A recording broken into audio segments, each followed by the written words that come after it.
call our City Commission meeting to order, September 4th, 2007. Call roll, please. Stevens. Here. Strand. Here. O'Neill. Here. Mills. Here. Young. Here. Peterson. Here. We have a quorum. We have a quorum, thank you. Our good friend Leroy Curbo couldn't be here tonight. It's kind of unusual for him. His son was supposed to come, and I don't recognize anyone that looks like a Curbo, so we're going to have our own Emergency Management Director, Don Lynch, come up and pray for the welfare of our community. All who wish to, please rise. Let us pray. Almighty God, we come before Thee tonight with thankful hearts for the showers of blessings You sent upon our land. We pray, Lord, for the servicemen and women who are serving our country both at home and abroad, that You would keep watch over them. We pray for an end to the war. Lord, we pray for our nation's leaders, our state's leaders, and our local leaders. Lord, we pray for the business that's going to be transpired here tonight, that it would be pleasing in Your sight, that You would lead, guide, and direct us. As we go home from this evening, keep us safe. Bring us back so that we can do Your will. In Jesus' name I pray. Amen. Amen. Please join me in the Pledge of Allegiance. Attention, position, pledge. I pledge allegiance to the flag of the United States of America and to the republic for which it stands, one nation under God, indivisible, with liberty and justice for all. Thanks, Don. Appreciate you always stepping up to help wherever you can. Okay, number 1, consider approval of agenda. Motion? Motion to approve. Motion by Vice Mayor Peterson. Second. Second by Commissioner Stevens. Call roll, please. Peterson. Aye. Stevens. Aye. Strand. Aye. O'Neill. Aye. Mills. Aye. Young. Aye. Motion carries. Motion carries. Thank you. Number 2, consider approval of consent agenda. So moved.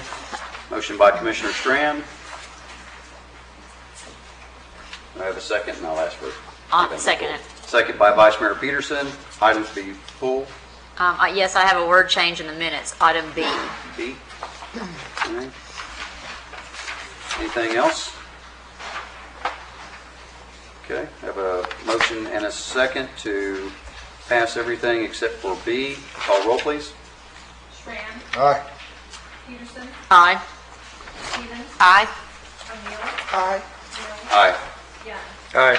Motion carries. Motion carries. Thank you. Okay, Linda, B. On page 14, under item 17 of the minutes, this is concerning the city manager's contract. At the end of the first paragraph, I think it should say his contract should be continued, not renewed. We continued. That's correct. The correct. second year of a 3-year contract, Right. not renewed. So make a motion to change the word renewed to continue. Motion by Vice Mayor Peterson. Second. Second. Second by Commissioner Young. Call roll, please. Peterson. Aye. Young. Aye. Stevens. Aye. Strand. Aye. O'Neill. Aye. Mills. Motion carries. Motion carries. Thank you. Okay, citizens' participation.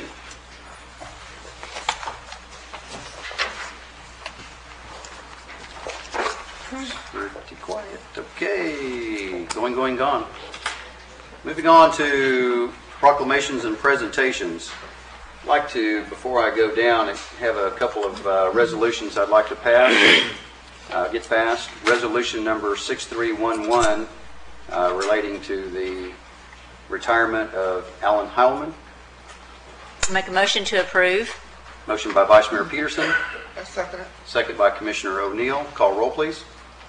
Peterson. Aye. O'Neill. Aye. Mills. Aye. Young. Aye. Stevens. Aye. Strand. Aye. Motion carries. Motion carries. Thank you. And resolution number 6312, which concerns the retirement of Richard Wakeman. Make a motion to approve. Motion by Vice Mayor Peterson. I'll second it again. Second by Commissioner O'Neill. Call roll, please. Peterson. Aye. O'Neill. Aye. Mills. Aye. Young, Aye. Stevens, Aye. Schrader. Aye. Motion Motion carries. Thank you.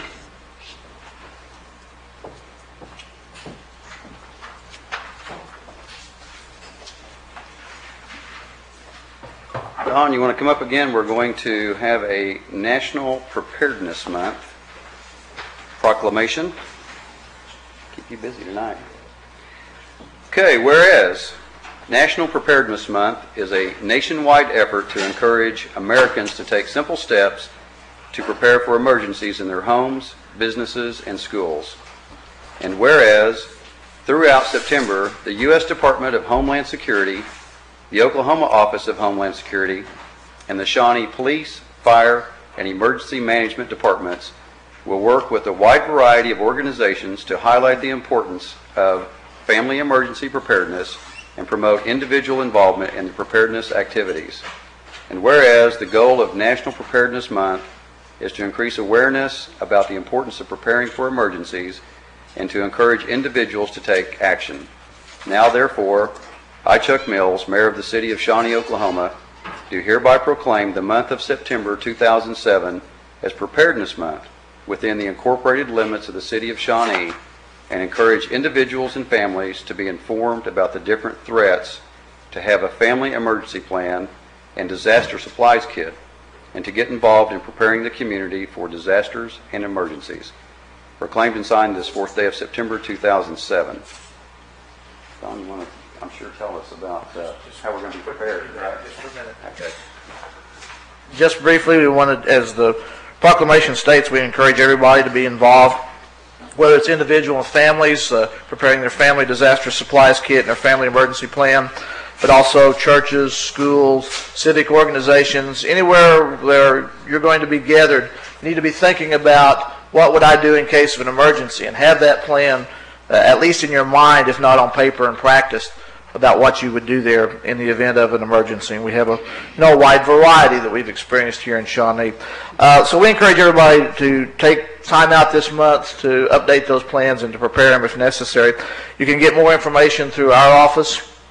We'll have information on Channel 30 throughout the month. We will also at ShawneeOK.org, the website, at ready.gov website, and if you are looking for some more specific information about your disaster supplies kit, you can also find information on redcross.org. And so we appreciate all of our partners, and Mayor, we appreciate this proclamation. Thank you. Thanks, Don. Appreciate it.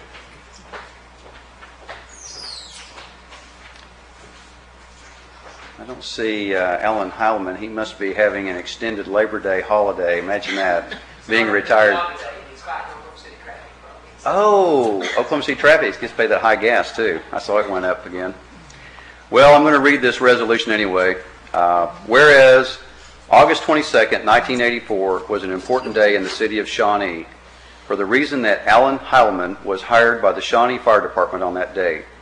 Alan has served the city in several capacities in his years of service, including fire equipment operator, code enforcement officer, and fire marshal. Alan was appointed to Deputy Fire Chief/Fire Marshal on October 22, 2000, and has served as Acting Fire Chief on 2 separate occasions. Whereas Alan Heilman has served the city and its inhabitants in a loyal, dedicated, unselfish, and untiring manner, and is elected to retire August 31, 2007. And whereas it is both fitting and proper for the city of Shawnee to recognize Alan Heilman and his many contributions and loyal service to the city. Now therefore be it resolved by the Board of Commissioners of the City of Shawnee, Oklahoma, that they hereby express to Alan their appreciation for his loyal, dedicated, unselfish, and untiring service to the city and its inhabitants.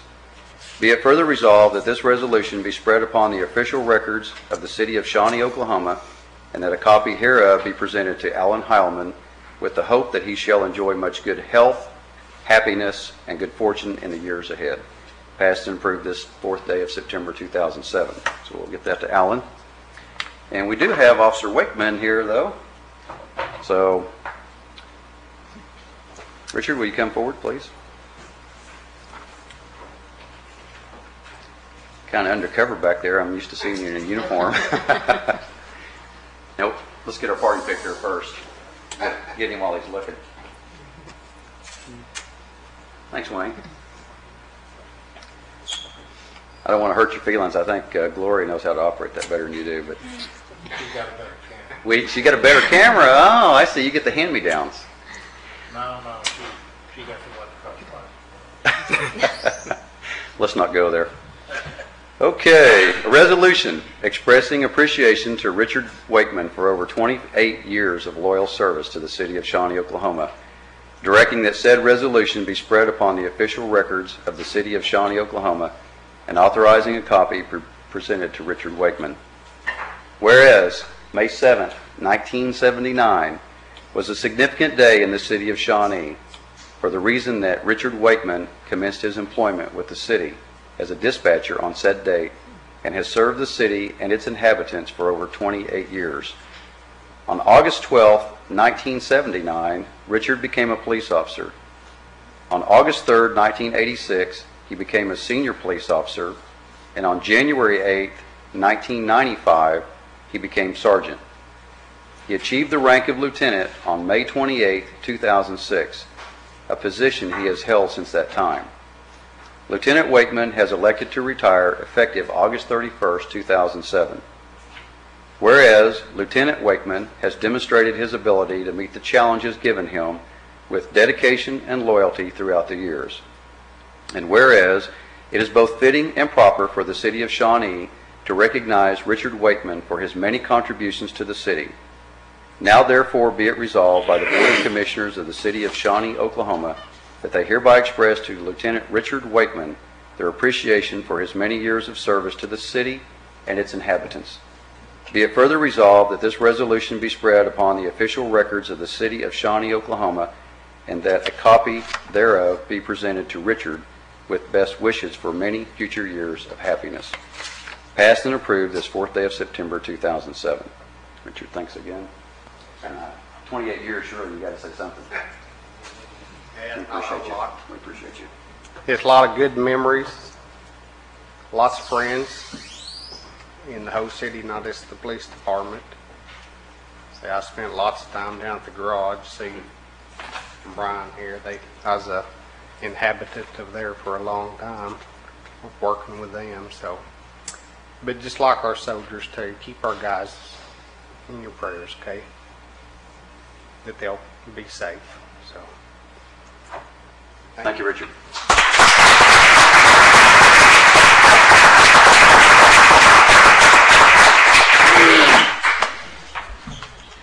Okay, number 5, public hearing and consideration of request from Cordillera Energy Partners for a permit to drill an oil well on the Northwest 4, what is that? NW4, SE4 section. Wow, I should have known. I should let you read that. That's okay. We've never seen that. Section 1810N-4E near Wallace and Union. I should have said that.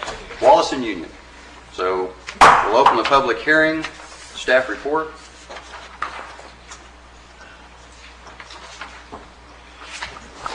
Good evening, Mayor and Commissioners. Don Lynch, Oil and Gas Inspector for the city. This item has to do with the request from Cordillera Energy Company to drill an oil well 195 foot from the west line, 53 foot from the north line of the southeast quarter of Section 18, Township 10 North, Range 4 East, also known as the Burns number 2-18 lease, near the intersection of Wallace and Union Streets in Shawnee. The well site is highlighted by the blue arrow that you see on the map. The green arrow was just my benchmark when I was copying that, so it doesn't mean anything. But the blue arrow is the location of the proposed well site. Received the packet with encodes the permitting request. Just to go over real quickly with you those requirements that are listed in the City Code, Chapter 28. The name and address of each owner within the interest of the lease needs to be in there. The name and address of the person in charge of the operations, which will be Craig Northcutt with Basin Engineering. Name and address of the person in charge of the work to be done, which will also be Mr. Northcutt. The exact physical location, which I described to you just a while ago. Consent from 80% of the property owners within 300 feet of the site. There are 12 property owners within that 300-foot limit, and we have consent from 11 of those 12. I did not have any dissenting requests from that. We just did not have the 12th person in there. Also, in consent of 90% of the property owners that are located within 150 feet of that site. There are 3 property owners that fit that criteria, and all 3 have consented. Again, a statement that the owners of the leasehold and persons in charge are familiar with the code. That statement has been signed along with the permitting application. They need to indicate to us whether they're going to use or obtain drilling water, and understand that they're going to be using City of Shawnee water, that they have contacted the utility department, have put down a deposit on a meter, and will be working as we do with other contractors in the city on a monthly basis to obtain water from the City of Shawnee if you approve this permit this evening. The statement indicating the exact manner of transporting the product to market, and that will be through pipelines primarily, perhaps by truck if necessary. They've included a plat with the detailed drawings, and all of this information is in your agenda packet. The dimension drawing referencing the well, the location, the drilling rig, and all the apprentices there too. A copy of the approved intent to drill from the Oklahoma Corporation Commission. They have included that. That permit has been approved by the Corporation Commission. Also a copy of the flow line from the well, which will be actually, the gathering point is located on the property already at the well site, so there won't be, because of the other injection wells and the other items they already have at that lease site, it won't be too far that they'll have to transport product. It will still be on their property. Also, along with the permitting application, they're required to provide a surety bond to benefit of the City of Shawnee. Cordier Energy has purchased all of the facilities that were previously owned by Vintage Petroleum, the City of Shawnee, and already has $500,000 blanket surety bond with the city, and under the stipulations within Chapter 28, this well would be covered under that surety bond. They've also submitted the $3,500 payment. We have received that for the permitting fee and the first-year operations fee. We did publish, in accordance with the guidance in the code, notice of this public hearing for 3 days in the Shawnee News Star. Did a quick background check with our neighbors in Norman, Oklahoma City, and Edmond, who also have oil and gas inspectors, to see if there were any problems with the company, and we have none of those. I will tell you that Vintage Petroleum and now Cordillera has been very helpful in working with us, giving us timely notice in the oil and gas division of any inspections that they're going to be making or any testing that they're going to be doing, so that we can witness that. So they've been very forthcoming with that information.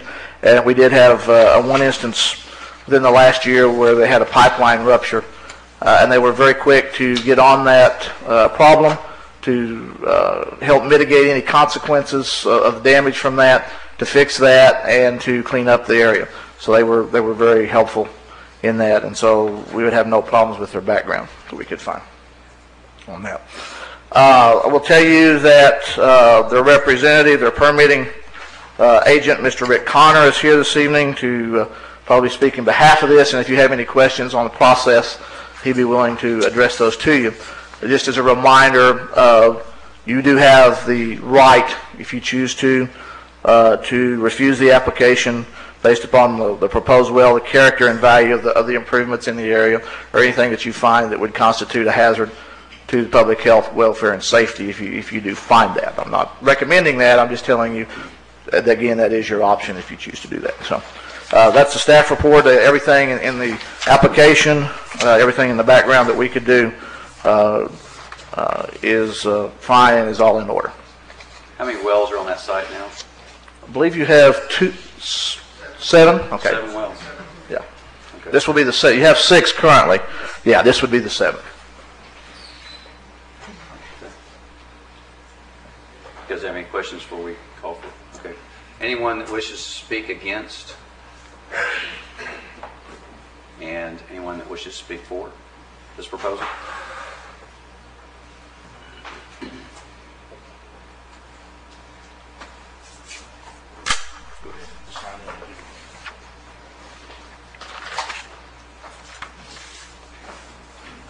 Thank you, Mayor. My name is Rick Connor. I'm the permitting representative for Cordillera Energy. The unit in question is a Shawnee Town Site Skinner unit. The zone is about 5,900 feet in depth. The unit covers over 3,000 acres within the city limits of Shawnee. There's 45 wells, 21 injectors, 3 water supplies, and the remaining are the producers. The unit produces about 250 barrels of oil per day, and we want to increase it. We will spend approximately $1 million to drill this well. And we pay probably over 1,500 royalty owners within the unit on a monthly basis. We've been an astute operator, and we'll continue that. And we just request permission to drill this well. Questions? Okay. Since there's 7 already there, it kind of helps a little bit. It's not like we're breaking new territory. How long will the whole operation It'll last? take 2 weeks to drill the well, Okay. and then probably a week to 2 weeks to complete it and hook it up. Of course, that's some of the objection a lot of times is the diesel equipment, operating, and Yes, will that be operated within within our regular facility. hours? I mean, as far as during the night, are they going to hear this, It'll be a 24/7 operation. Okay. And we will take precautions for noise. If we get any complaints, I've talked to all the landowners around, and we will put up barriers if that needs to be to quieten the noise. It won't take it all away, but it'll quieten it. So the landowners are aware of the potential for Yes. noise or just something out of the ordinary? I personally went out to each one of them and spoke to them and called them and told them what to expect. They've seen other wells drilled there in this place. So when are you thinking you'd start roughly? It'll take approximately a week to get the rig into location. It'll take 35 loads to get the rig into location, put it together, and then hopefully by the end of the week we can start. How many areas you said the mill rights? Did you say anything about the mill Over rights? 1,500. 1,500. Yes. The ingress and egress into that area with the size of the equipment, is there? It'll be a very tight location. Yeah. There's no doubt about it. But we will do whatever we have to do to make sure there won't be any congestion or problems within the city. So they'll be coming down Harrison to Wallace? Yeah, they will. That most likely will be the route. They do have to file a notice with us as the oil and gas inspector of that, and I have to approve that route. So we'll be working with the city engineer to make sure that the roads are capable of handling that kind of load. And then if there's any damage afterward, they know that they're responsible for repairing that. Always thinking about the roads. Absolutely. The condition of those roads, so. Okay. Other questions, concerns? Okay, thank you. Thank you. Appreciate it. Okay, I'll close the public hearing and entertain a motion. Anyone so chooses? I'll move to allow the drilling of the oil well near Wallace and Union. Thank you. Motion by Commissioner Stevens, Second.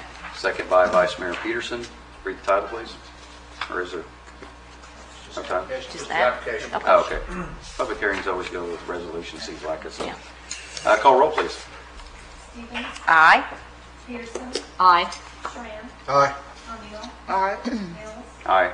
Young, Aye. motion carries. Motion carries. Thank you. Can I say before you Sure. go on, Don, this really did help. I mean, I read through the, 50 pages of information that you gave us, and this really did help walk through. Thank you. I'm sorry I didn't have it in time for information that we your had. packets, but yes. That's okay. Thank you. Good summary. Yeah. Thanks, Don. Good work as usual.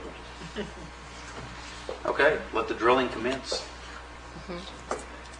Okay, number 6, consider changing the name of Woodland Park to Woodland Veterans Park. Enough said. That's pretty simple, isn't it? That is simple. Motion to approve the change of the name. Second. Motion by Commissioner Stevens, second by Commissioner O'Neill. Any other comments, discussion? Well, coming in, I had a discussion with Mr. Smith, and we talked about some of the concerns he had applying for grants and things without this being official. So I don't know if just the fact that it's a motion and it's in our minutes is enough, or do we need to have a resolution in the future?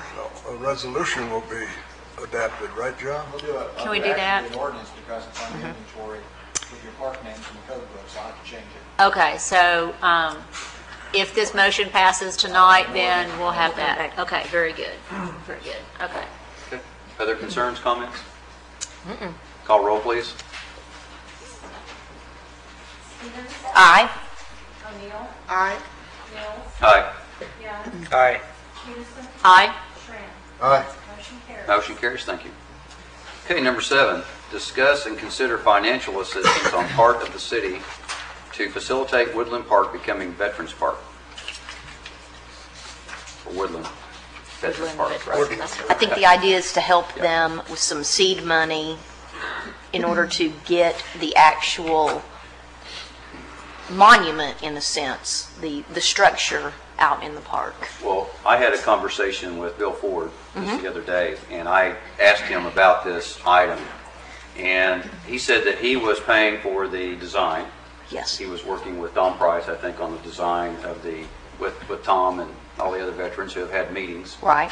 And his initial words to me were, right now, we're looking for really private donations. He wanted private donations to pay for this.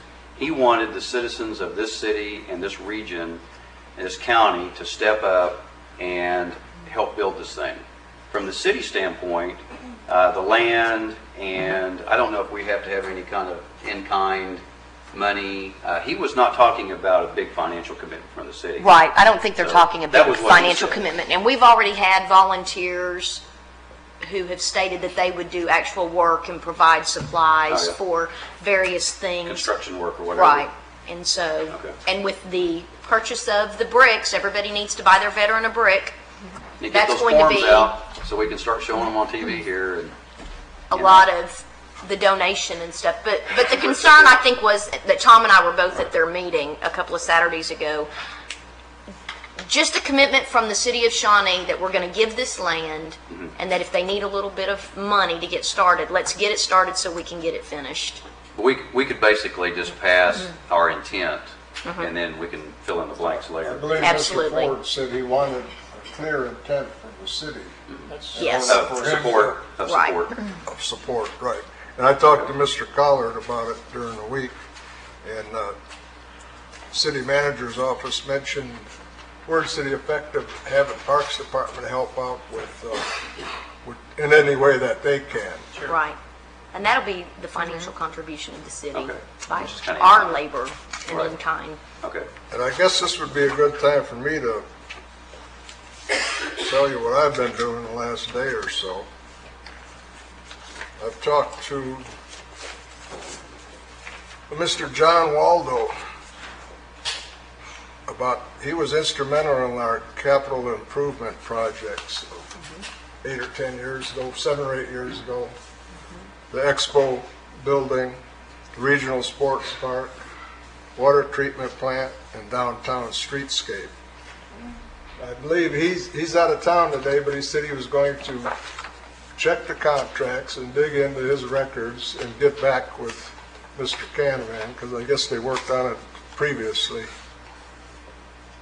to some degree. But anyway, he thought that would be feasible since the regional sports park is not in our foreseeable future. Whatever money is left, I think it's around 900,000 or a little less, that we could use that money for regional park improvements. Lions Club Park, Woodland Veterans Park. And he didn't see a problem with this, but he wouldn't commit until he checks the contract to make sure, as long as it wasn't bookmarked for a sports park. Yeah. So that's one thing that's happening. Of course, that's going to be a public meeting of its own, because Oh, yeah. the sports community is going to be a little ramped up about using their money for something else. So, and we need to have that Well, public we- input. Actually, Yeah, and we it's need to not their investigate, money. yeah, we need to investigate really what was the Yeah. money for, Right. so that we'll know, Right. and not jump out there and do anything. Right. Has anybody looked at Lions Club Park lately? It's horrible. They can't even With- play a game of marbles With the out there. construction and stuff around it. The grass. And I think that would be a worthwhile project, along with Veterans Park now, and $900,000 will go a long way. towards getting There's a lot of pretty people. good seed money. There's a lot of people looking at that money. Trust me. Well, we're looking at The pool people and everyone. Yeah. Well, And again, that's exactly. why we need some input. Well, that's Exactly. Public input. I talked with Mr. Ford about that too, about the pool. Right. And of course, some of that could be utilized. Right. And you could have a pool and a spray park and a veterans park. And it could, pretty good chunk of it could be funded through that 900K. Right. And then I also talked to Chris Steele, and he's going to try to get us matching funds from the state. Not the 900,000, but whatever the city can kick. Whatever we can get. Huh? I'd like the city to come up with some kind of seed money. Anything to start. Well, Is it appropriate to wait until Mr. Price has the design complete and some cost estimates can come along with that and see what's required, what looks like the obvious citizen contribution, buy a brick, buy a pole, those kinds of things, and then see where we are? Right. I think we just need to commit that we're going to be behind this, that we're going to allow that land to be used, and that we are going to commit to help this happening if the need arises and can't be done through private contributions. John, based on the discussion and feeling here, what would be the actual verbiage that would give us the open-ended, we're supporting, we don't really know what yet, I mean, we don't know financially what, but Yeah. that in intent, the intent is to support, so I think I'm getting that sense or feel that we're all in favor, but we don't know the details yet, so how can we move that forward? You can make a motion for a general support concept with the specifics to be determined later. Okay. Will that work? Works. Okay. I'd still like to put a financial commitment on it, put a dollar sign on it.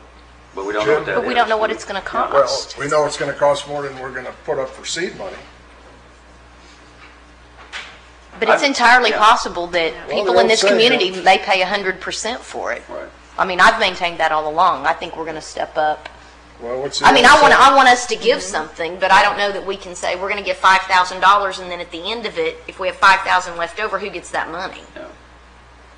How are we going to have 5,000 left over? Well, let's say we commit 5,000 and it costs 50,000, but we get 80,000 in contributions. Then who gets that leftover?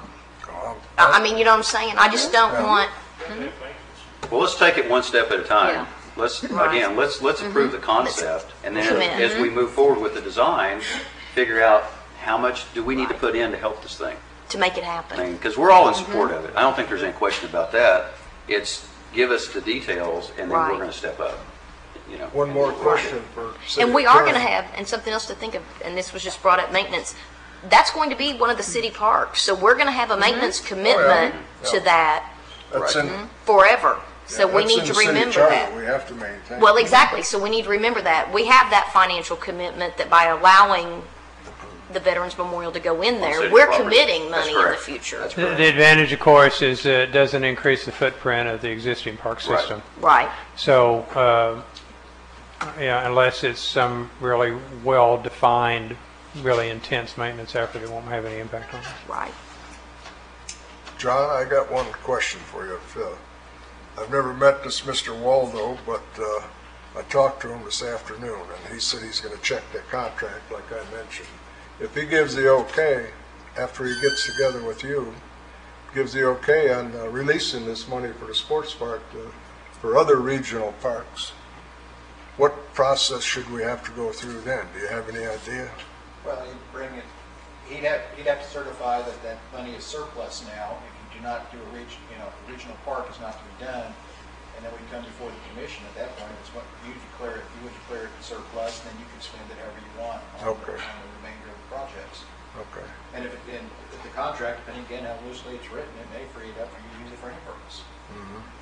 I might add that, Ordinance interpretation that you'll need to render, I would think, as well.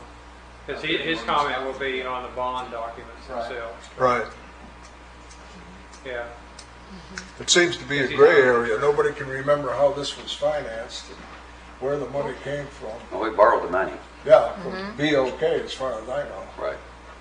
So we'll just have $1 to million. look at it. Yeah.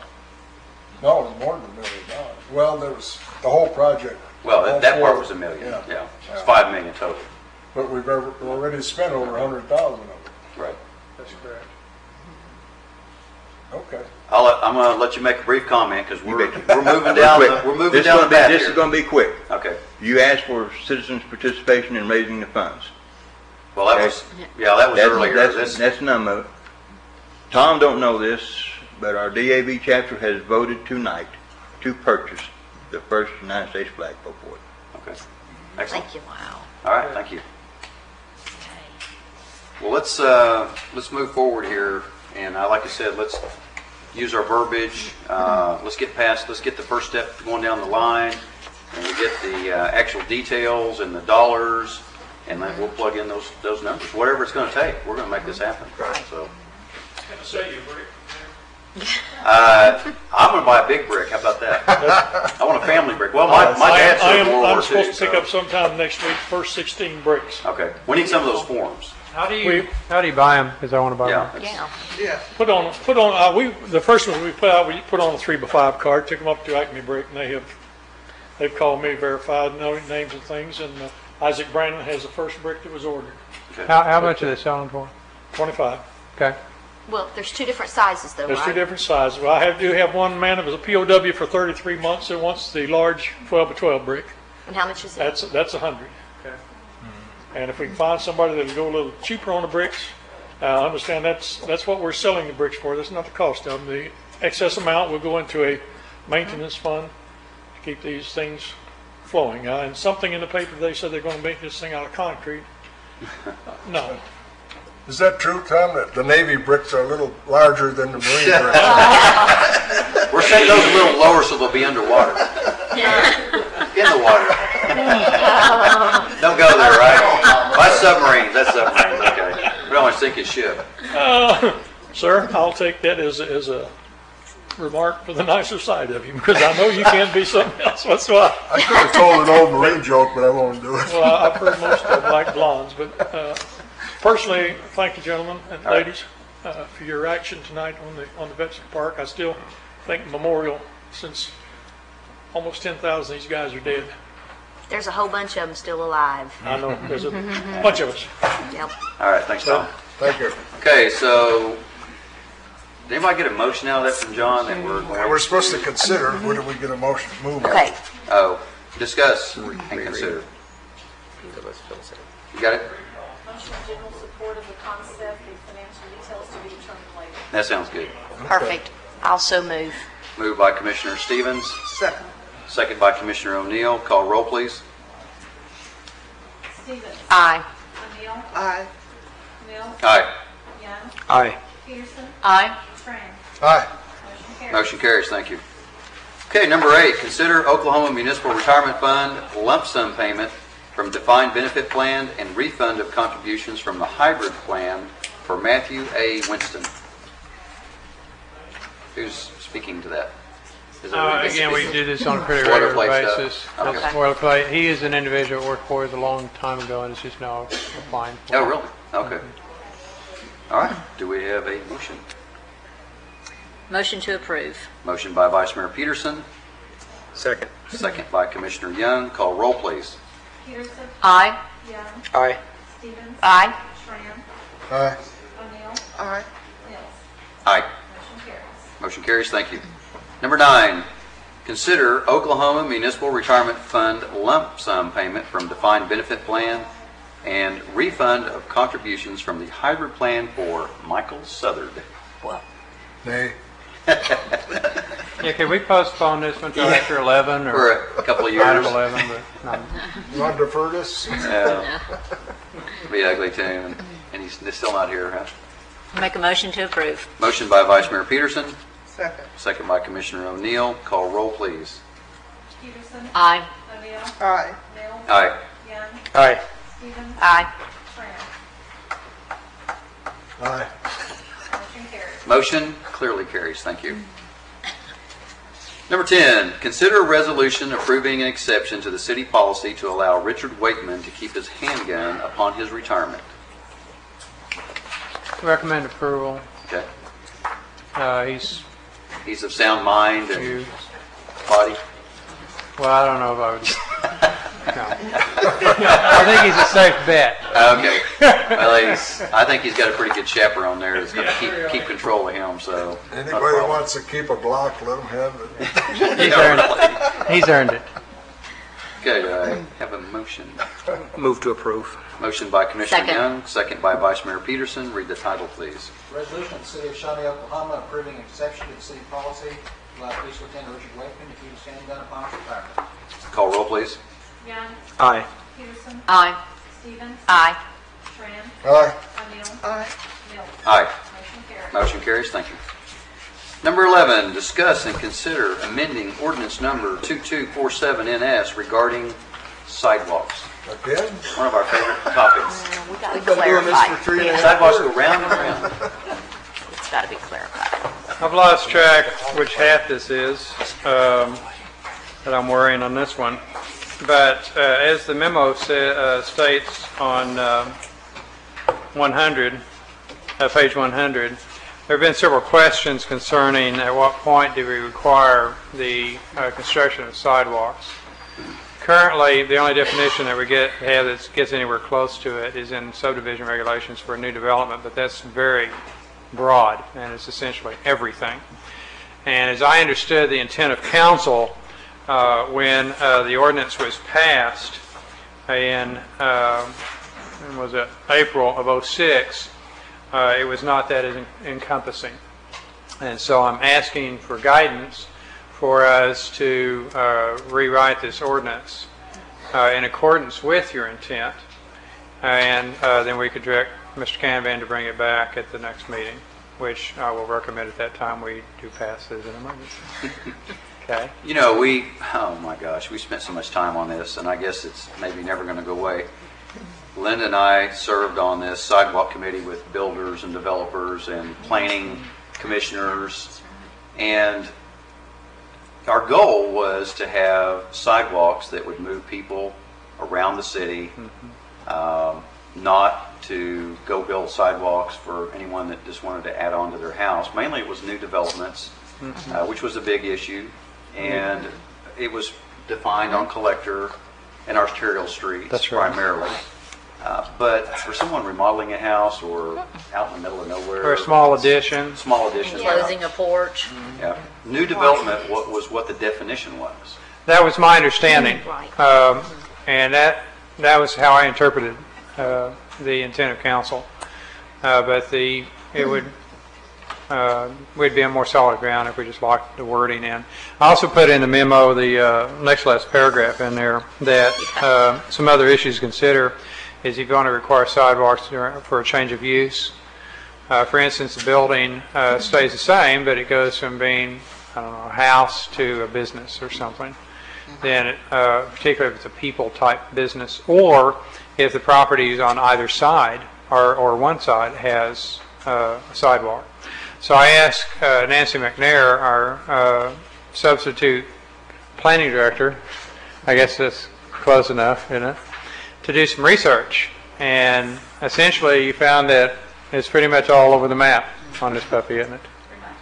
Yeah, so I think what that means, what we can do is anything we want to do. Right? So there's not really a best practice. If you want to speak to that. In your packets, I understand you do have a short memo. A short memo that I did put out a few days ago, and I believe that Mr. Collard also has a one-page memo, a little bit more clarification. Did you hand out? There's a second one I did with a little more information and maybe a little more discussion purposes. It's just what Mr. Collard just mentioned, that there are several things you could do. The first thing that we had to understand, and not being real familiar with what has been going on and what your codes say, the first thing you really have to understand is what was your intent, what is your intent, what do you really want to accomplish, and the purpose of the sidewalks in Shawnee. And with the clarification that I'm kind of understanding is that your intent was new development, and as Mr. Collard mentioned, there is no definition for new development in our codes. The only definition we have is what's development, and development is everything. It's the back porch that's 200 square feet, or it's the 10,000 square foot new building, or it might be a remodel of the interior of your waiting room in your business. It's everything. And if that was not the intent, then there are options that you might consider, some of those being to put a definition either in the subdivision regulations or the zoning, or put it directly in your sidewalk ordinance. For purposes of section 40 sidewalks, this is how we're going to define new development. We're going to define it as, and clarify what new development is. It's raw land, it's new subdivisions, it's new streets, it's, I've gone out and I've taken the trees and stuff, I'm building new. Or you can even go a little further and do some qualifications. It's a commercial building with additions of 500 square feet or more. It's a residential building, but you don't have to put sidewalks in it if you have a addition of 500 square feet or less. I mean, there are some qualifications if you are interested in coming up with some good balance. To say all of one and all of this might not be the best. Maybe there's some options to consider. And other options would be to talk about, yes, are there sidewalks on the street already? And is this an empty hole?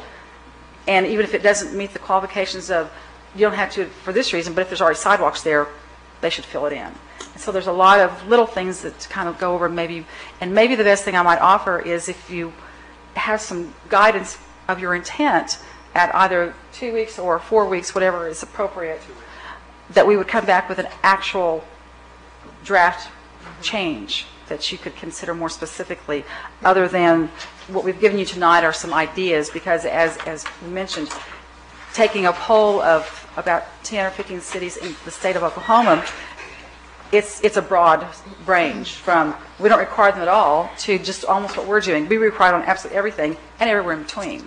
And the country's the same way. So there's nothing that I can tell that limits what you want to do. It's what do you want to do? So we can make it Shawnee friendly. Correct. Okay. Can you speak to the issue of width? Oh, yeah, that's my next one. Yeah, he knew that was coming. Yeah. I have also been looking into that, and again, what I found checking with the sister cities and the other planners in the state, that it's two extremes and everywhere in between. There's no consistency with what I've been finding out. So I'm doing some more research and going to check with what we've talked about, the ADA and the FHW. Even though I've read some of their sites, it's still not real clear whether it's 5 feet or 6 feet. And in fact, there are some tables that I was reading this afternoon that talks about, well, if you're right next to the curb, it's this wide. If you're 2 feet away, it's this wide. If you're 6 feet away, this wide. So there's really not one answer. It may have to be, again, some qualifications of what kind of sidewalk it is. In fact, it may also make a comment if you're on a arterial versus a residential collector or a residential local street. Again, it's different. So there has to be, it's probably not one answer. And maybe we need to also see if we can come up with something that's clearer on that. We just had a consultant come in on our Master Trails program and talked about some of these issues as to, do we have a Master Trails program throughout the community that's contiguous somewhere where people can walk a circuit, or is that pertain to sidewalks inside older areas of town, or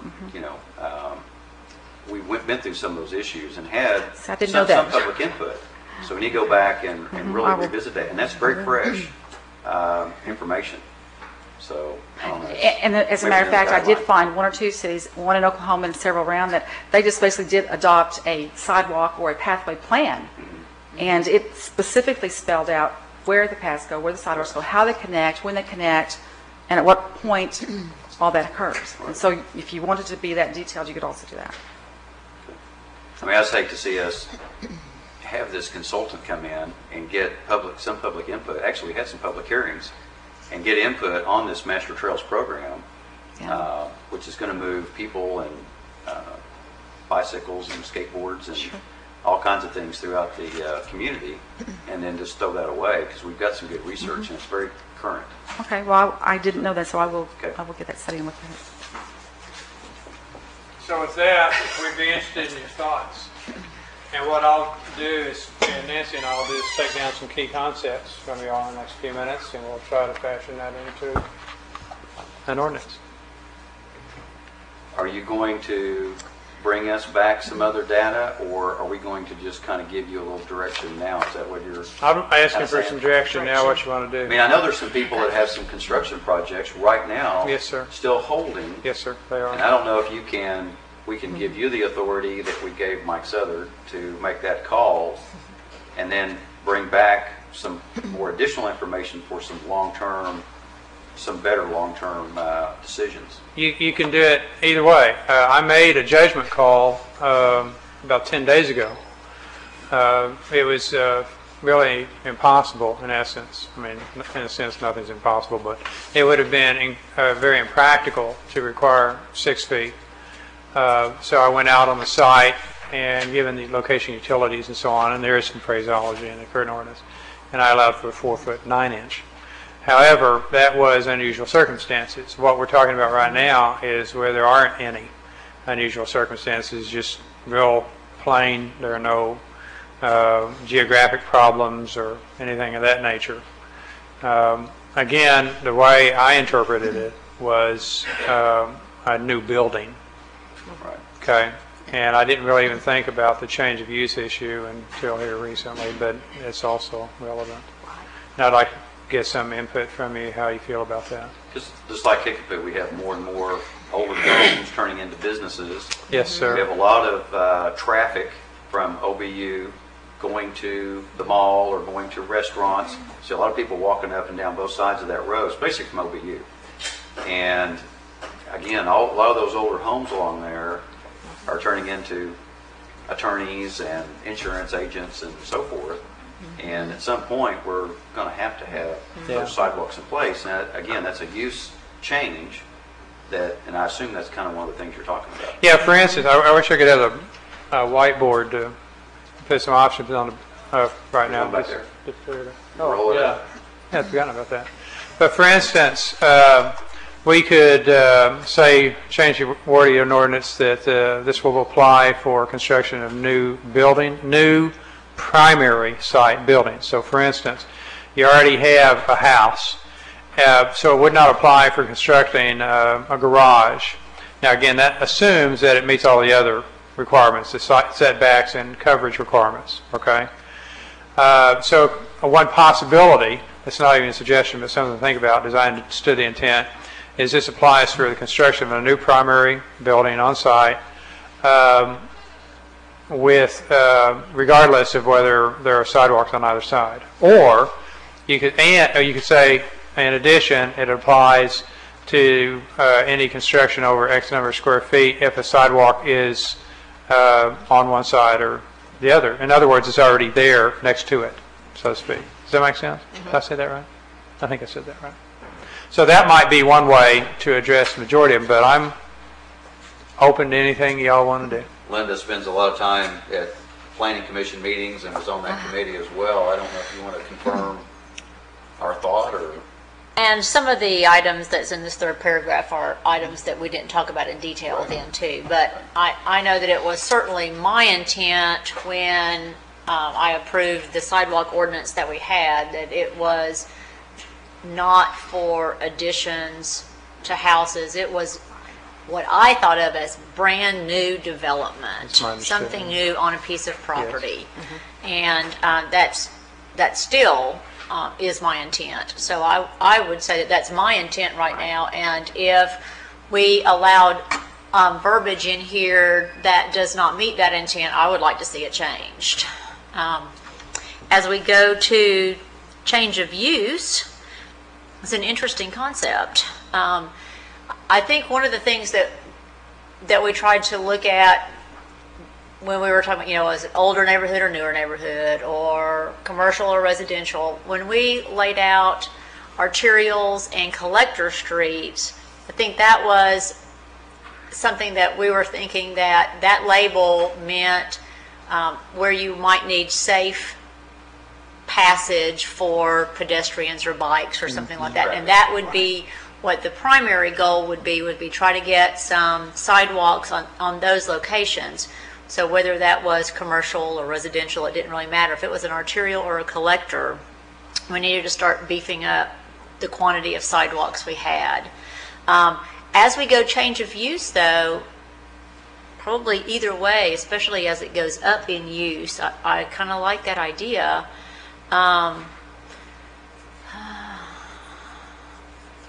Some of the, I don't know what the amount invested for doing some remodel or for going from a residential to a C1 would be versus now having to add a sidewalk in front.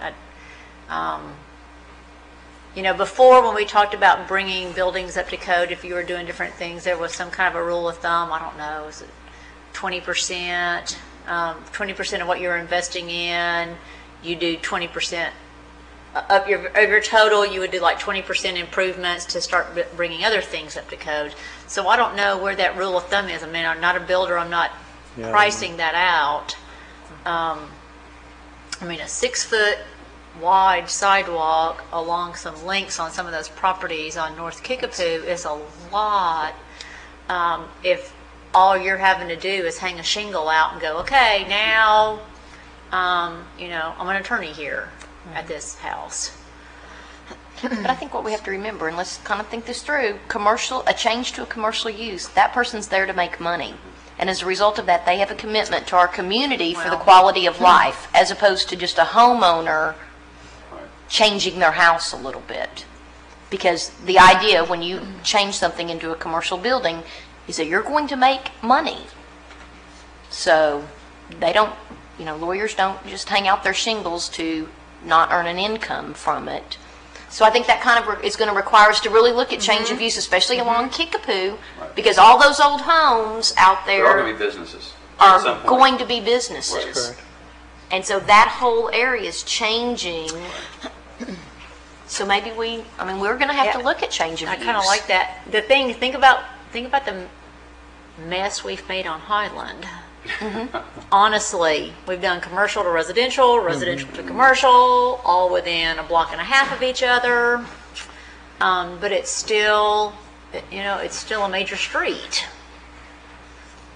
So that's, I wouldn't want it to be just to move up, because if we've done some things there where we've done commercial to residential there, that's still a street that needs a sidewalk. So But don't you think that's a good idea, though, about if there's sidewalks on one or other side of the property, maybe having them fill in the middle or started, or and that's something that they're just going to have to consider if they want it to be residential.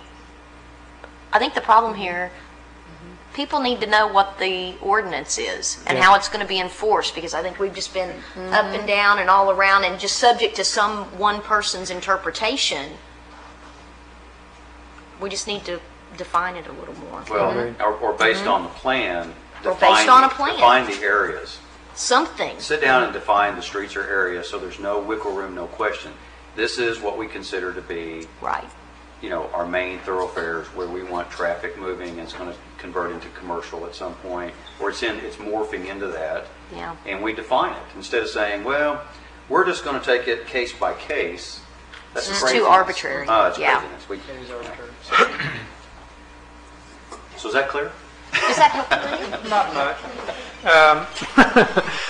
No, right now, I guess I'm the acting community development director, and I think the ordinance says that the community development director interprets it the way they want to interpret it. And interpret a way. Well, that's going to be a different interpretation. Well, yeah. You get part-time back. And I don't blame it on Nancy. You always blame it on Nancy. She's just part-time. Well, Nancy, I think what's important is that interpretation, in the interim until we have clarification, is just that it's reasonable, and that we look at the properties around it and who wants to build a sidewalk going nowhere? Right. Who wants to take what is normally an older neighborhood that doesn't have sidewalks, and all of a sudden, because someone wants to build something on the back, all of a sudden we're just going to have this crazy 6-foot sidewalk out in the middle of their front yard? That's just not reasonable. Yeah, and again... And that's an abuse of our powers as a city government. I agree with that, frankly. So, but I And think again, this is on collectors and arterials. Yeah. So if somebody's building a house, in the middle of an R1, the way right now I would not require a sidewalk in front of that house. Unless it's on a collector or an arterial. Unless I it's still on a stick collector with or that. arterial. If it's on a collector or an arterial, the goal of the sidewalk committee was to start to connect schools and churches and neighborhoods, and that was typically through collectors and arterials. And so we needed to begin the process of getting sidewalks through those areas. It weren't as concerned much about old established neighborhoods where it wasn't a collector, and everything was a local street. You figured that was probably safer, but when you try to go out of your neighborhood to another neighborhood, or you try to get from there to a commercial area, you typically had to travel on a collector or an arterial, and that was an important place to have a sidewalk. Yeah. And that was with new development. Yes, yes. Okay. Now, the addition of, a change of use on a collector or arterial, I think that definitely has some merit. As I understand it, again, the intent was a new building, a new primary building. Again, Yes. if it's a accessory use, then that would not trigger it. Okay, that's the way I would interpret it. Now, if we can do it a couple ways. You can authorize me to stay with that interpretation until such time as we have a sidewalk plan, but that could be months and months. Or you can allow me to keep it with that interpretation until 2 weeks from now, 13 days from now, at which time we'll bring back some language based on the next 2 or 3 minutes of discussion on how you want to change this thing. Whatever you want to do is okay with me. I think what we have to stay away from is somebody in an old residential neighborhood that lives in a 1,500 square foot home and wants to add 500 square foot to the back end. Shouldn't have to put a sidewalk in. That Or would be, repair the sidewalk he has. Just get that wording out of there and it'll satisfy 90% of the people, I'm sure. yeah. That's what all this started with, is that gentleman that came up here saying he couldn't get his building permit okay because they wanted to put a sidewalk in. That's correct. Yeah, so Yeah, so that was a eliminate that precipitated when event. you're halfway home, right? Yeah. As far as the other arterial and new developments and subdivisions, I don't think we're going to get to the bottom of that. I recommend. I think new developments have already been decided. That's my understanding. I'm sorry, sir. Yeah. Go ahead and do it for 2 weeks and bring it back to us. Good language. Okay, And just kind of clean up the language, maybe. a little bit more clarification, and I'll go. New development being defined. Yeah, further define new development To include And change of use. and change of use. And a change of use would trigger it. A change of use on On an arterial arterial or a collector. collector. Or a collector Right. street. That's it. How about common sense? Throw that in there too. It's kind of the eye of the beholder, or the mind of the beholder. Yeah. Okay. Guide What it where seems you're at. common sense to me. Yeah. So, brand new construction of the primary building and change of use on collectors and arterials, right? Is that what I'm reading here? Both of us. Yeah. Both of them.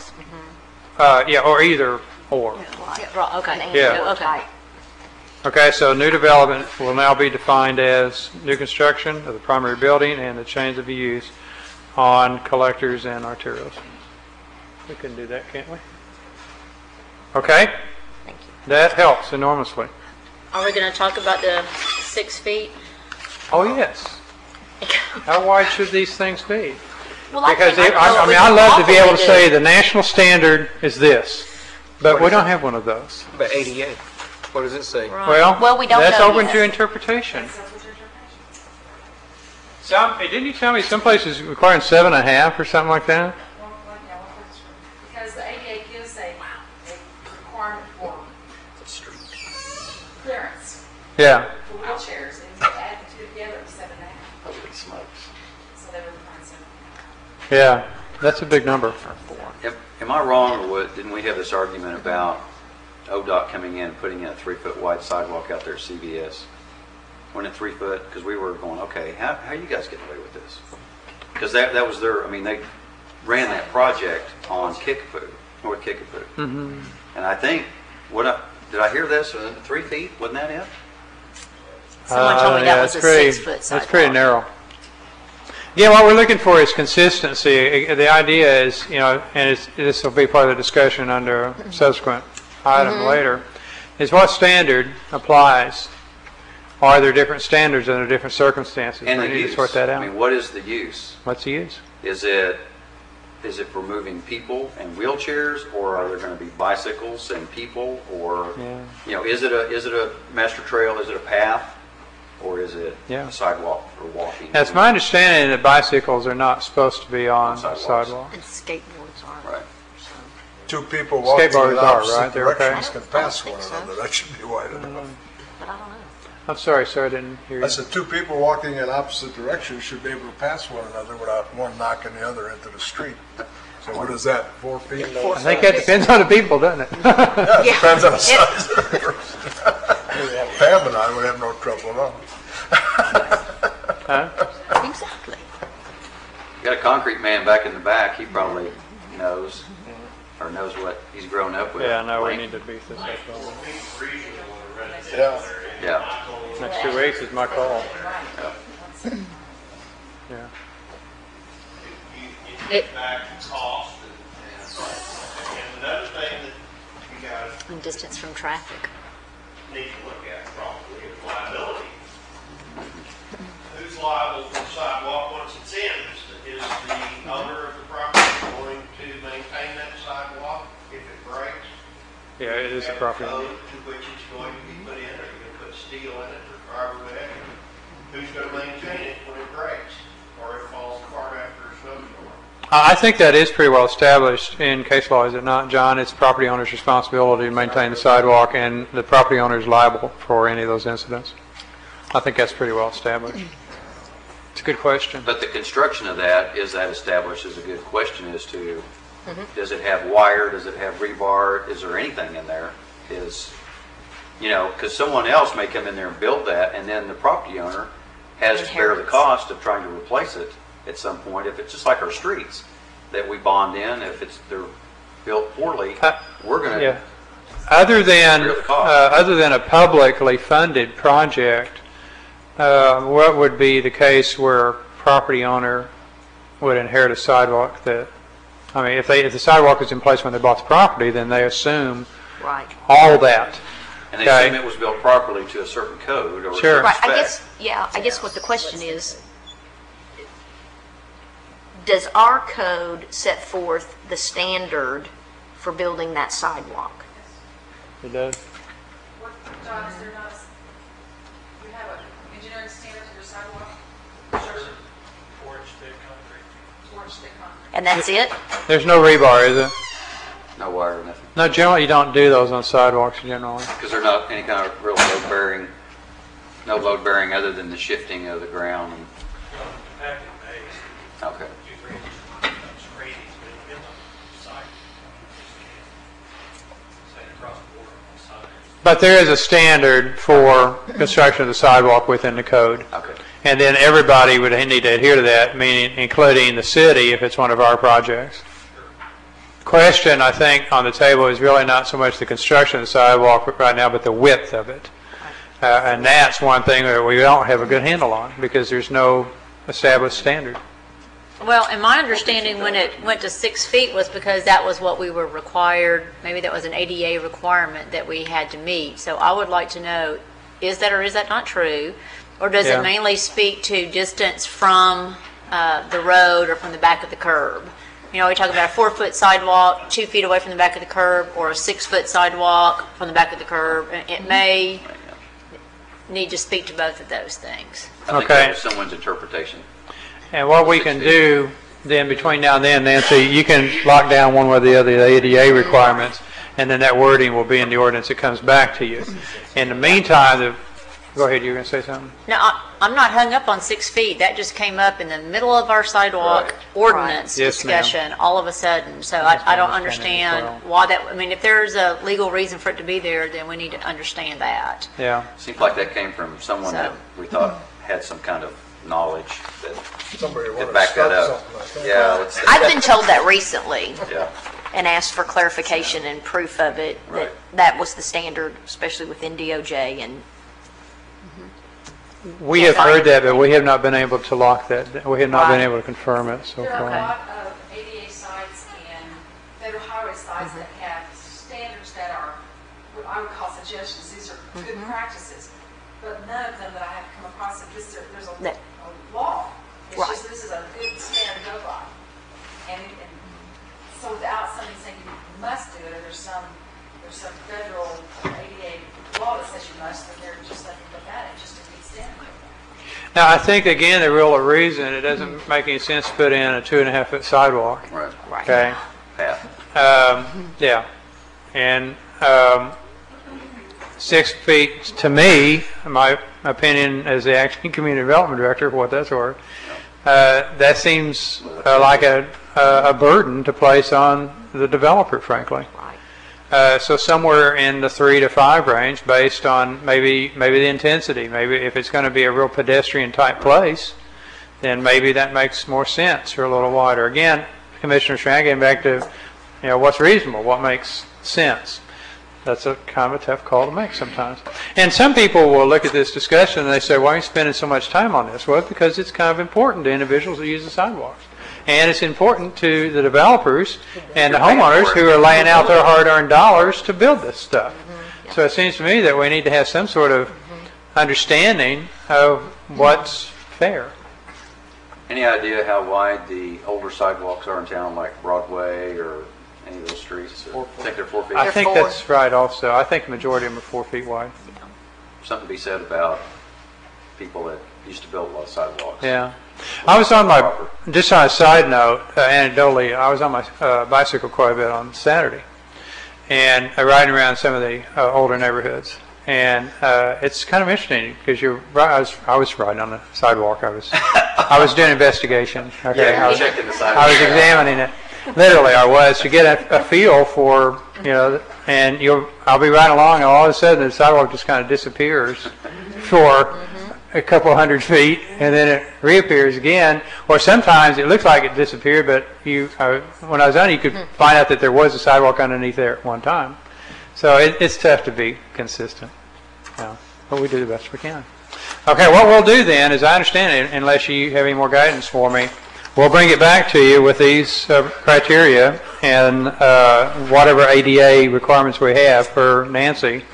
And in the meantime, as they come up, then I'm going to read it as, based on my authority as Community Development Director, as brand new construction and change of use, both on collectors and arterials, at a reasonable width. And I think probably 4 feet is reasonable.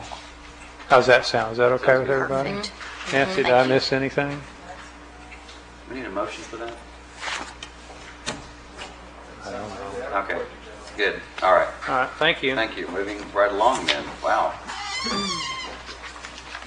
Number 12, consider purchase of a front-end loader for the street department utilizing Potawatomi County bid process pricing. Who's going to handle that? I volunteered.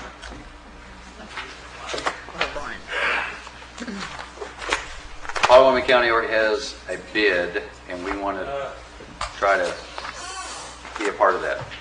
Yes, this item is during the spring budget process, we went ahead and had the $130,000 budgeted for a 3-yard front-end loader for the street department.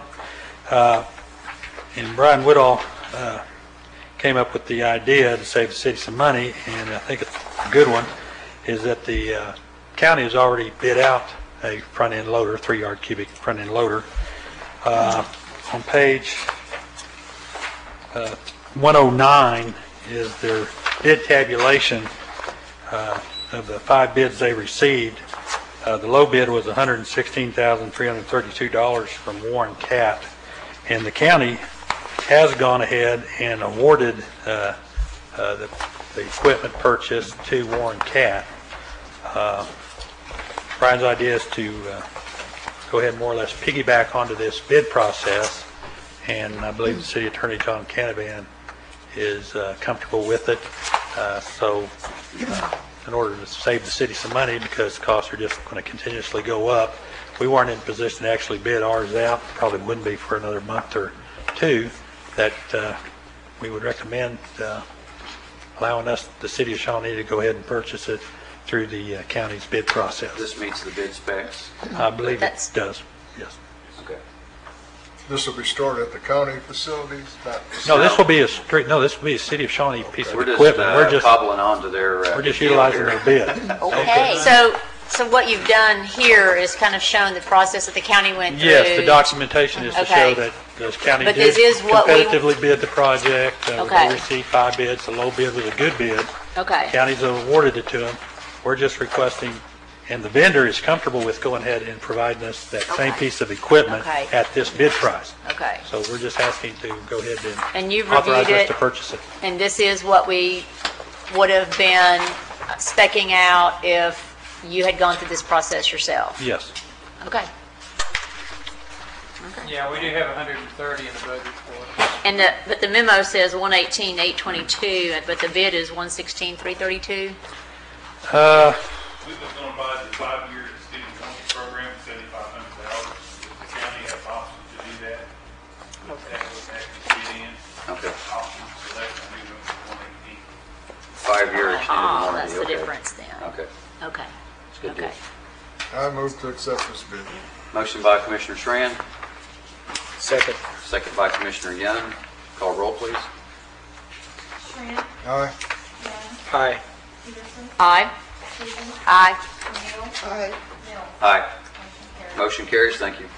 Number 13, consider authorization to apply for a federal grant from the Federal Aviation Administration totaling no more than $398,208.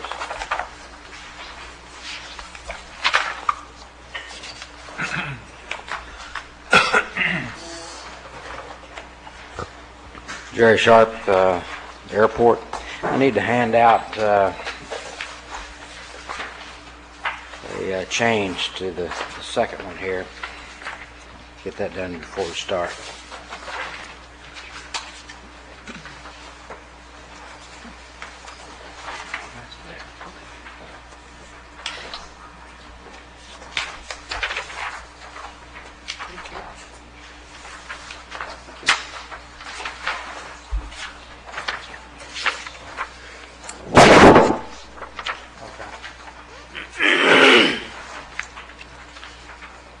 This is the second item, is it not, during 14?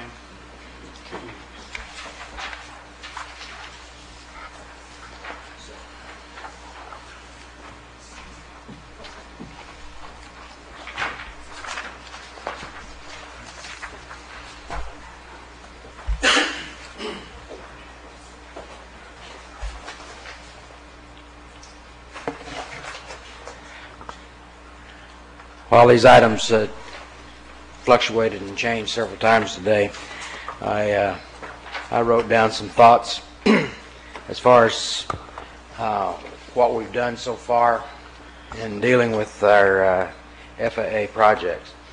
In March of 2007, after the ball had been dropped by our previous engineering consultant, I began talking with Lana Logan, Miss Lana Logan at the FAA, Dell Williams, and Stephen Cooks at OAC to get the grant program back on track. This issue is probably the most pressing and important issue that Shawnee Airport has had at present. On July the 26th, 2007, a meeting was arranged by FAA, OAC, and the City of Shawnee and Shawnee Regional Airport in order to get our airport grant program back on target. The first thing to be accomplished was to write a request for qualifications and proposal for professional airport engineering at the Shawnee Regional Airport. The document would lay the groundwork for the project and identify the priorities expected in the future. The project was finalized on August the 9th, 2007, distributed on August the 10th, 2007 via U.S. mail, email, fax, telephone notification of the project. It was also posted on the Daily Oklahoman and the Shawnee News Star. The deadline for the contract proposal was 5 p.m. August 27, 2007. 21 firms were contacted. 8 responded to the notification. The 8 respondents' packets were handed out to review the staff on August the 28th, 2007.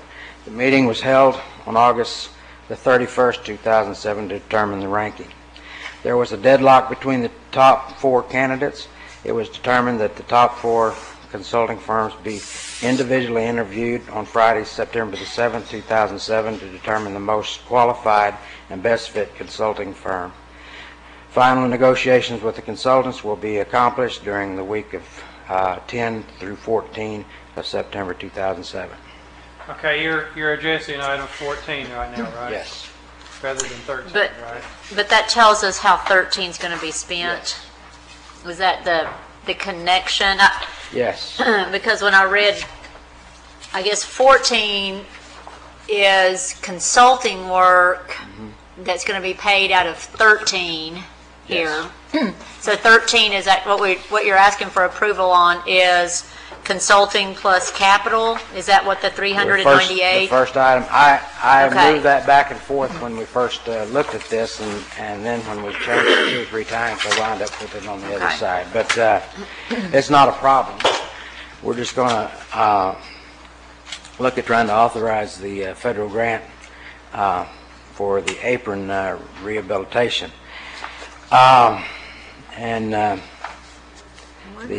We just need to apply for the federal grant for a total of $398,208. That's 90% of the funding. The FAA would not be more than $358,387. Any unspent federal grant monies will roll into the next fiscal year. The 10% required match for the city of Shawnee will be no more than $39,831, and that's worst case. I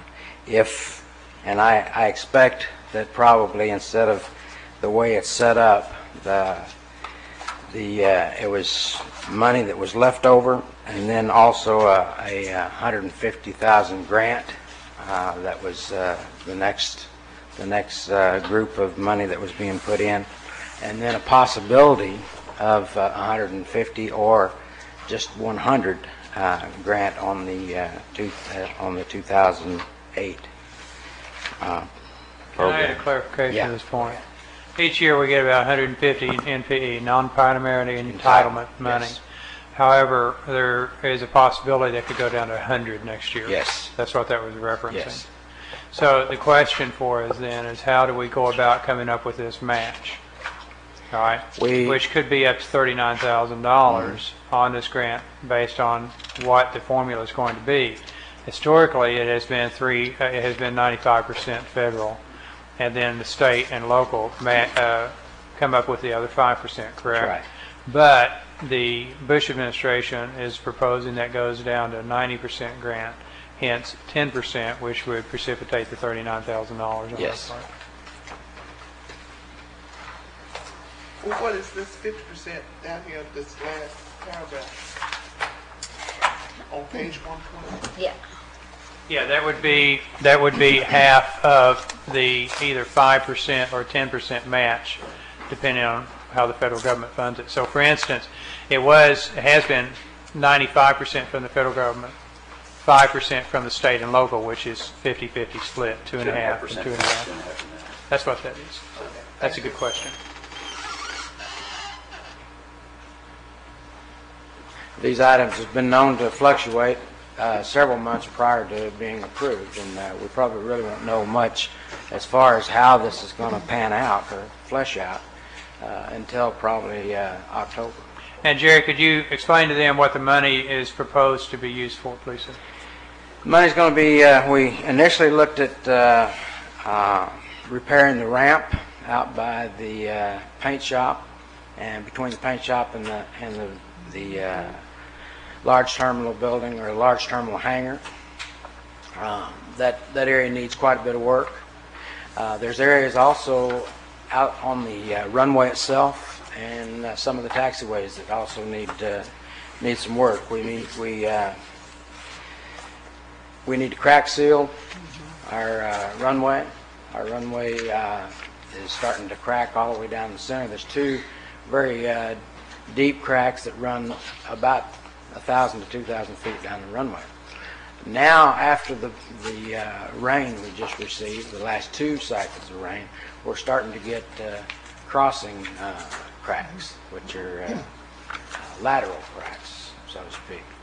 Those are bad because once you have a crack start, and we have 3 of them right now, that just came up. But once you have cracks start, what'll happen is one side or the other may drop, may start to sink, and now you've got a rig that you're going to be going across with an airplane, tires. John and I have talked quite a bit. We've gone out and looked at what we have, and I think he feels the same way I feel, that at least those 3 cracks need to be attended to as soon as we can. There's some areas on some of the taxiways that need to also be crack filled, and we need to paint the runway. The runway's lost just about all of its paint out there as far as touchdown zone, and it's seeable, but it won't be for long. So the decision points for the City Commission today, and of course it'll be affirmed as the airport authority here later. First is to authorize us to go ahead and apply for this money, which we strongly recommend, and secondly to decide per the memo on page 120 as to where the match is going to come from. The first draft of this memo included taking it out of ending balances. Well, ending balances can't handle it, y'all. There's not enough ending balances to cover it. So the only realistic places to look at coming up with this money is out of the Economic Development Fund or the Capital Improvement. And then again, as you're indicated, this money would cover item 14 in terms of hiring a consultant. In breaking it out, I looked at, when you and I first talked about it, I looked at economic development. It would take a pretty big hit on them to go half with the capital improvement fund. I don't know. That's just my opinion. But I figured you do 1/3 would be 13,273 at worst case again, and capital improvement would be hit with 26,547. Another reason why we need to increase the amount of money we put into economic development to be able to fund projects like this. Absolutely right. Now we would need to in economic development. It would precipitate a budget amendment. Sorry, I'm trying to find it. There it is. So, even if we go this way, we'll need to do a budget amendment because it's going to come out of the ending balances in that fund if you want to do it that way. My compliments to Jerry and to Lisa Moody, and I don't know who else helped put this together, but after attending that meeting with the FAA and the OAC, and what happened last year when we dropped the ball, they were able to pull this thing together, a huge amount of documentation in a short period of time. And if they hadn't, because they have an October 1 deadline, and if they hadn't pulled this thing off, we would have lost another opportunity to get grant money in here like we did last year. And it took a lot of work, and I know we had a little small cheat sheet, but it still took a lot of effort for you guys to pull that together. Compliments to you guys. We also appreciate the help of the Oklahoma Aeronautics Commission. Dale Williams has been super. And Lana Logan down at FAA from Fort Worth has been extremely helpful. Right. Well, and you got to take into consideration also that once you start missing the grants, once you've gone for a grant and then you turn around and not go for the other part of it, you run the risk of losing your grant capabilities altogether, and that becomes a real problem. Okay, so do I have a motion for authorization? Let me see if I get this right.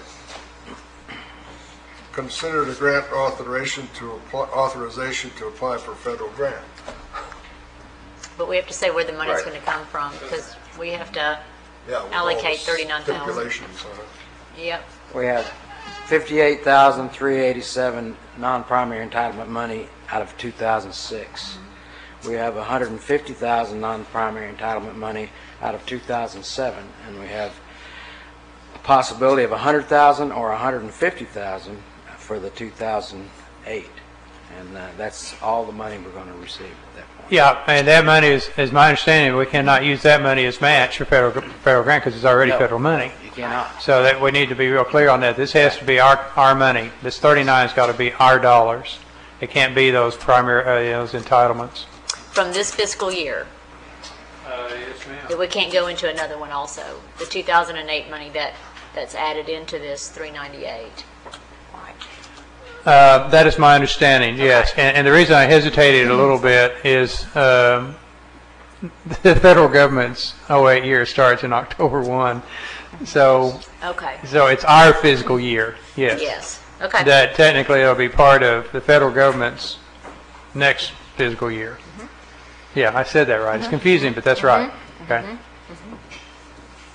So how much money do we have in the Economic Development Fund that we can use? Well, you got any balances? We have some. I'm just doing the rough number. I don't know what else is coming out here, but you had about 225, 220? You have about 100,000 in balance. Okay. About. Okay. Yeah, about 100,000 in your balance is budgeted. And so far, we haven't hit it anywhere. Yeah, we haven't. So, can we use that? Or Sure. We need more. You bet. No, we can, and Neva, this would be on you. We would need a budget amendment as a transfer from economic development over to the airport, specifically tied to this. Transfer, say, $40,000. This is something we have to do. I don't think we have a choice. The other part of go out and take a look at that apron that's going over into the, if we ever are able to save this JetWorks thing, that is going to require being repaired. Because there's a lot of really bad concrete over there that needs to be repaired, as well as some of the runway and taxiway. So, Well, and we need to get a good consultant, which would be the next thing we're looking at. absolutely. In order to tell us what it's going to cost us to do some of this.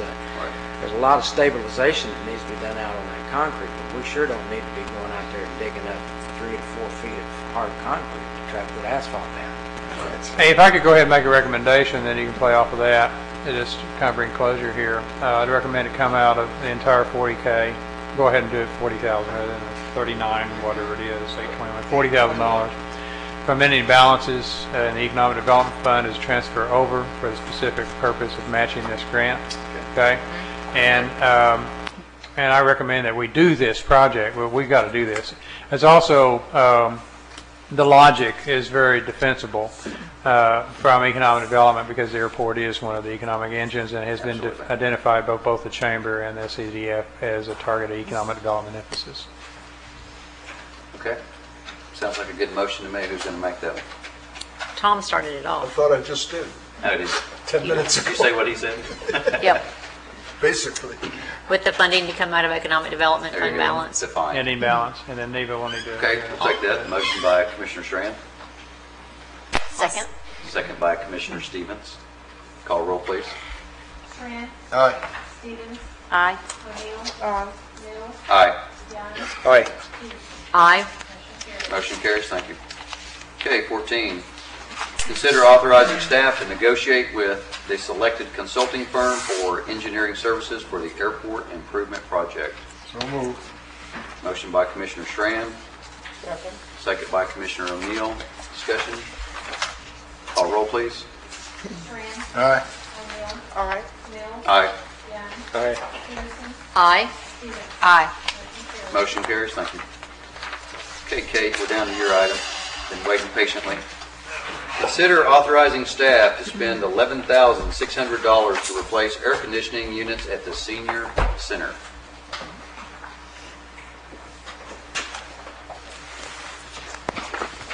Okay, this is under the community development as well. And you have a memo from James Bryce in your packet. We do have $10,000 in the budget for the air conditioning replacement. And then it's my understanding, Kate, that y'all are good for the other $1,600, right? Yes, there's a portion of the building fund that was left from the original building that the Shawnee Center that the city holds for us, and the original money is supposed to pay for that. And the senior center board of directors approved that allocation at the last meeting, didn't they? We talked about that because the notes that I wrote on this was actually I think that the senior center board is the one that oversees those funds, not this board. Authorization of those funds, use of those funds. Yeah, the use of those funds. So that's approved by that board too. Okay. Time out just a second. Por favor. Yeah, there it is. Been using a lot of Spanish. I gotta lately. see it. What's going on? Using a lot of Spanish lately in meetings and stuff. Oh, I'm sorry. When we were in the agenda meeting. I'm trying to learn the language. Oh, Okay. Okay. don't Bad, start talking bad job Spanish. at it. I'll do a few I won't. Yeah, I just like to see it before. Again, I knew it was in there, but I just wanted to see what Okay. for it's in there. Had to see that 10, all right? Yep. I got to see the 10. Okay, so we have a motion. So moved. Motion by Vice Mayor Peterson. Second. Second by Commissioner Strand. Call roll, please. Peterson? Aye. Strand? Aye. O'Neill? Mills? Aye. Young? All right. Stevens? Aye. Motion carries. Thank you. Thanks, Kate. Number 16, consider a resolution declaring radio equipment surplus and transferring from the city to the Expo Center. Can I lead off on this one? The Expo is in dire need of this equipment, and it is available, and I will defer to Don, but I've been at the Expo, and it's the equipment, the signal runs about 10 feet or so, so it's just easy to yell at each other right now. So Don is going to speak to me. Thank you. The equipment that we're asking you to transfer to them is second generation equipment that the city bought. It's coming out of the police department. We're moving into the third generation of equipment. As we replace that equipment in police and fire, we're transferring those radios that are still salvageable and good to other departments within the city, so that we get additional benefit out of those. So we're asking you to do this. It is, Dr. Collard said, is it will help us enhance their communications, and by actually doing the transfer, it gets it off of our fixed asset inventory, which is better for auditing purposes. So, any questions about that? And it's 6 radios? It is 6 portables and a control station. Okay. So moved. Yep. Second. Motion by Commissioner Strand, second by Vice Mayor Peterson. Read the title, please. Resolution declaring certain items of personal property surplus no longer needed for city purposes, describing said items, and authorizing the transfer of said items to the Shawnee City Cultural Development Authority. Call roll, please. Strand? Aye. Peterson? Aye. Stevens? Aye. O'Neill? Aye. Mills? Aye. Young?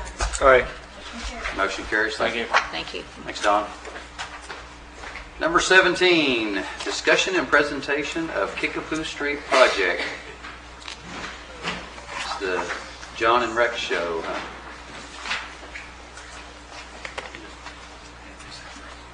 Okay. Thank you. Dang, I put my glasses on. Is there 2 minute time on this presentation? So what? Thank you, sir. You want some? You want one?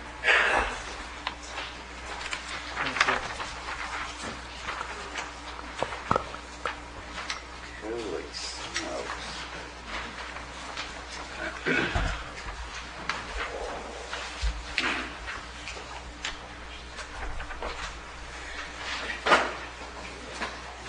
Okay, this item is just for discussion, to let you know what we've have found out since the last meeting as far as the Kickapoo project from MacArthur Street to the spur.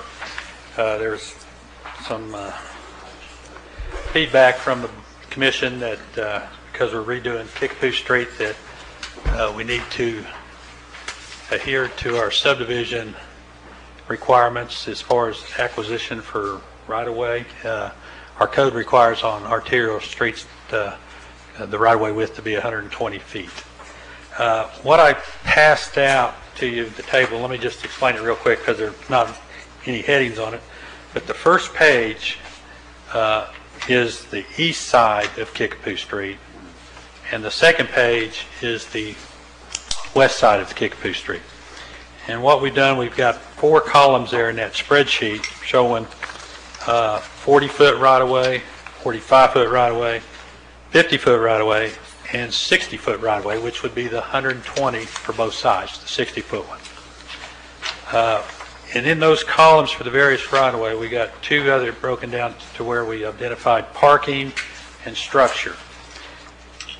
Then we went out and identified all the businesses and buildings along that stretch of project. And where we have an X placed in that column, that means taking that much right-of-way affects that property. Makes them non-conforming or gets into the parking or gets into the structure? It takes their parking, part of their parking. Where it says affects the structure, it's actually encroaching on the building. If we Okay. were to acquire that, we'd have to purchase the building. Okay. On the ones where the parking's affected, if it's a hostile taking, as far as having to acquire the right-of-way, there could be a case made depending on the number of parking spaces lost, what that does to the business. The property owner could, once if it went to court, construe that we would have to take his entire business because we had damaged his opportunity or his means to conduct his business. Okay. Does this take into consideration those that are already parking on the right-of-way currently? No. Okay, so if they're parking if parking is It's on the- the right-of-way right now where a sidewalk might go, that's not in this discussion right now, because that's already part of the 66 feet. That's correct. Okay. Okay. And we prepared an aerial photo. Hopefully you'll be able to see this. Maybe not. But, and for like the 50-foot or the 45-foot right-of-way, what that affects there, that would be the hatching for the 45-foot wide. Okay, just a second, time out. Sure, go ahead. East and west. Okay, so from here to here is what we're talking about, right? No, 45 foot from the center. It's a total of 90-foot right-of-way complete. Yeah, it's, Okay, okay. the original line, the green line is 33 feet, and you just marked off 40 feet. Okay.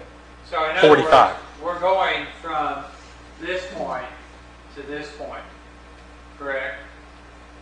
Under this scenario, under 45 feet. Yeah, that would be the width of the right-of-way under that. Yeah, that's green right. line, This green line 66.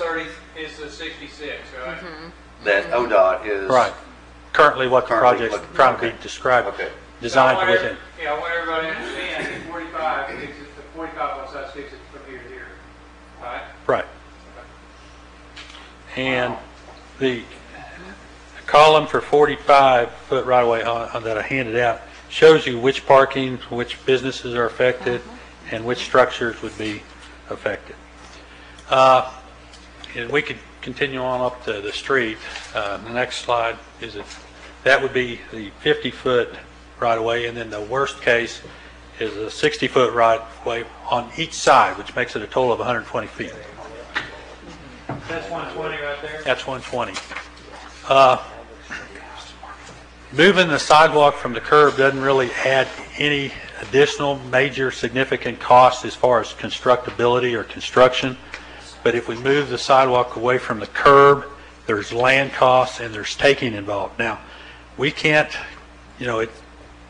best guess would be in the millions of dollars, but we did not try to appraise or give you costs on all this real estate. I mean, if we want true numbers, we would have to hire an appraiser to appraise each and every one of these properties to give you an exact number or close to it.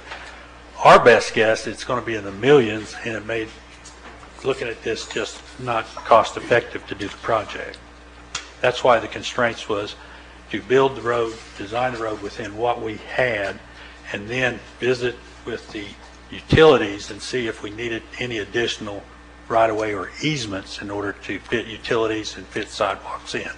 Right now, there has not been any right-of-way plans developed, so I can't stand here and tell you exactly where the right-of-way needs to be in order just to build the project as is with the sidewalks back of curb. And this is the easy part of the project. Yes, it gets more congested going north. Yeah, from Federal. This is from Independence to Elizabeth. That would be the 45-foot right-of-way or 90-foot total. The next one is 50-foot, and then the third one is a 60-foot taking. You can see that it affects almost every business and property owner along the corridor. Go back to the 66. Can you take that back? Can you go back? 66 would be nothing shown there. Can you? That's 66. Okay. Let's see. That still clips that one building, Yeah, West Corner Independence. Right, and if you look on what I handed out, the ones in red outlined in red is that strip center at Independence. Yeah. That's going to be, we're going to have to do some taking there because it encroaches right up against the building. And also the one across from University Drive, at the intersection of University Drive, that two-story building. Those are the two ones that we feel like definitely will need to be taken within the constraints of what's being designed today. Now, if we change the design, you know, it makes it more expensive. They gave us a 45 and okay, and then one more.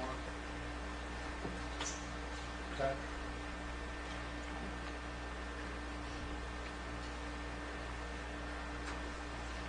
Now, some people have already started parking on the sides and a little behind. Like I know the animal hospital bought some of that land Right, back up there- behind them to the side, and you can see where there's already some parking and little driveways. Right, because the animal hospital realized from the public hearing we had Yeah, last that they summer were- that, you know, they're parking within the existing Well, it's dangerous. right of way. Right now. That's going to be a When you curb park up there now, you across better there. go in at an angle or you're That's sticking on out the the right street. of way right now, though. That's- But there will be a curb across the front there, and they won't have that option to park there.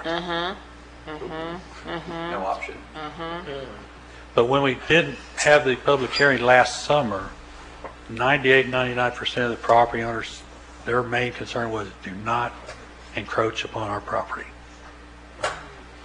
So that's the direction ODOT designers got in doing the project.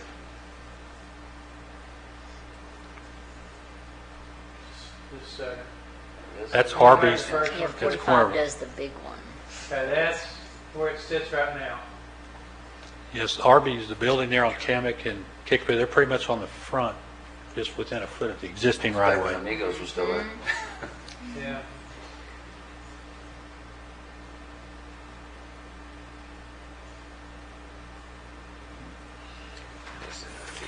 Now, where we can move the sidewalk back, we've given direction to Clear to try to fit it in the best he could away from the curb. There's some opportunities to do that on the west side of the street there north of Independence to Federal.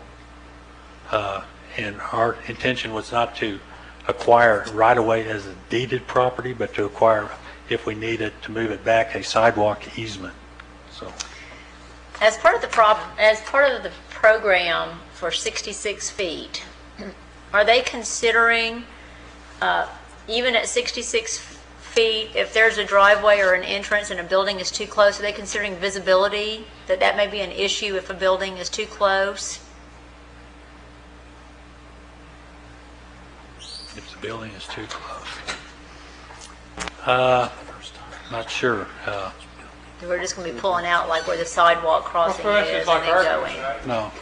Is that Yes. like Arby's? Because here, can we go back to green? Please, sir. Right on there. now, It's clipping them. it's clever. Yeah. So right now, you have this visibility right here. All right? So what kind of way you're going to do it? Kind of, yes. If you come back to here, you're not going to have this visibility. Well, there's going to be a sidewalk. It's going to be a change in what's in front there Not really. There's only. and the where actual you're supposed to stop. Curb's only You going to don't be think so? widened about 3 or 4 feet, so. Okay, because Kickapoo is going to be a little bit wider in this Right. project too, right? I mean, Exactly. we're going to 4 lanes, so the curb is going to be moved back some. It's going to be moved Okay. back some, but originally that stretch right through there, that was striped 4 lanes before it was striped 3 lanes. That goes I'm back not to sure what that Pam was a was saying safe last striping time. I know. but You know, who's going to walk on that sidewalk right on the street? I mean, it's kind of silly in a way. And if we build it right on the street, what's our liability? Yeah, absolutely. When someone piles off into the street? Maybe there's it one goes on back one to side or 4 something. feet with a 2-foot buffer might be, I mean. if We you're could gonna do have that. 6 foot- I mean, that's I on know. the table. I know. There's a visual barrier Right. too. But right now, with But- the street lanes, 4 lanes, each lane being 12 feet, and then 2-foot gutter, and then a half a foot of curb, just from back of curb to back of curb, it's almost 53 feet wide. And then we put another 6-foot sidewalk on each side, that's another 12 feet, that's 65 feet. Instead of 66-foot right of way. So, I mean, we're, Can you email this to us? yes, we can. Thank you. Okay.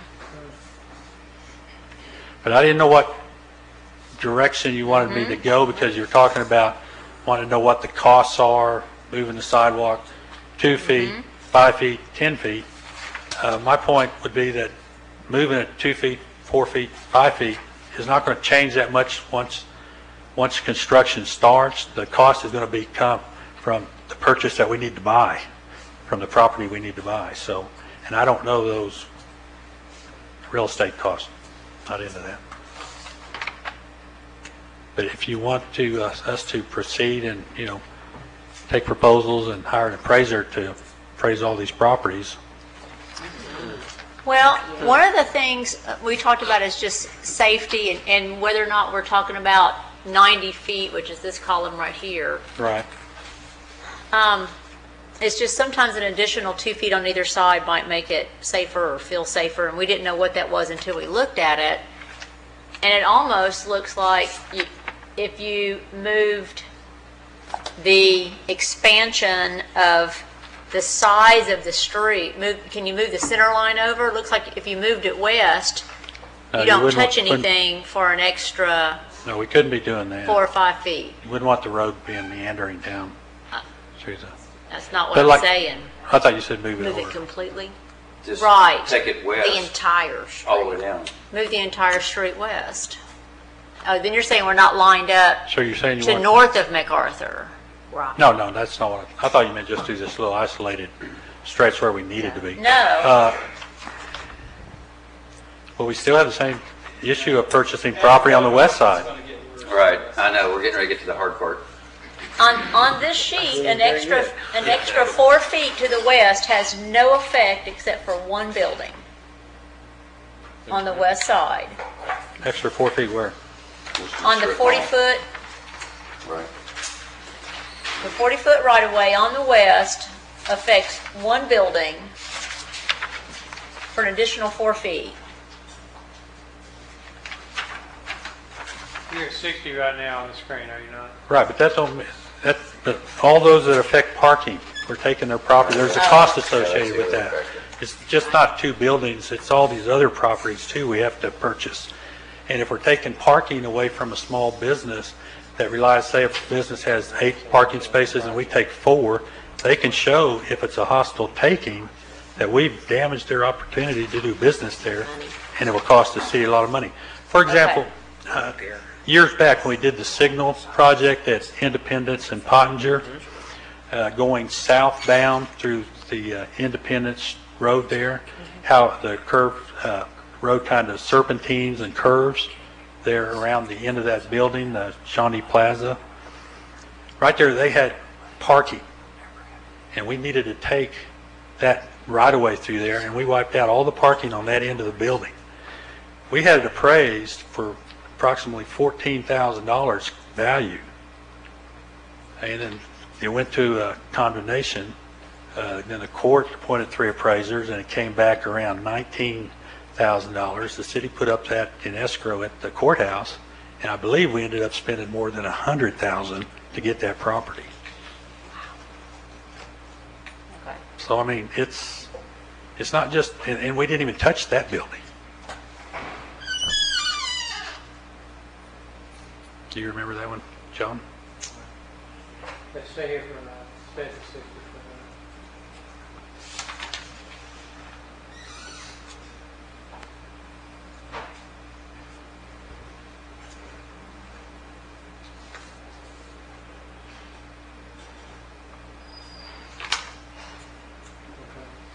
So Commissioner, even though the check marks only affect the actual physically those 2 structures, we would still, to give you a true idea of what it's going to cost, we would be taking all that other property. Okay.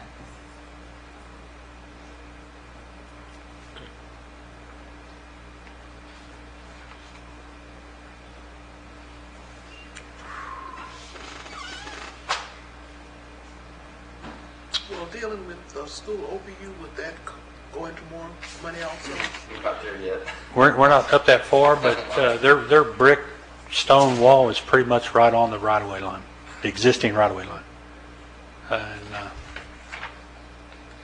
And in their art building, they're on the corner of Midland. Do you want to go, could you go back one?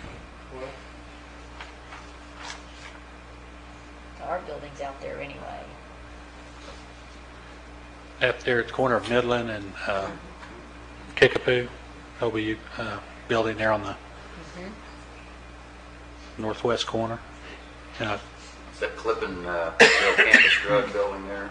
Yes. That surprised me. That's just the regular right away. Yeah. What is the code?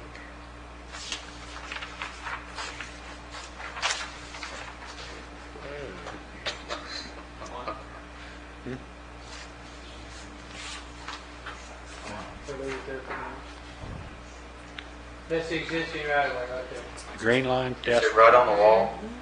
Pretty much, right there on the wall.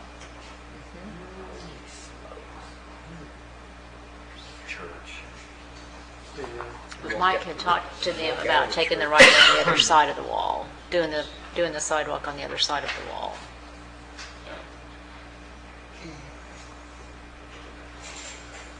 Now, through that stretch on the plans, I believe we're incorporating, there's not a sidewalk exactly on the street side between the wall and the street.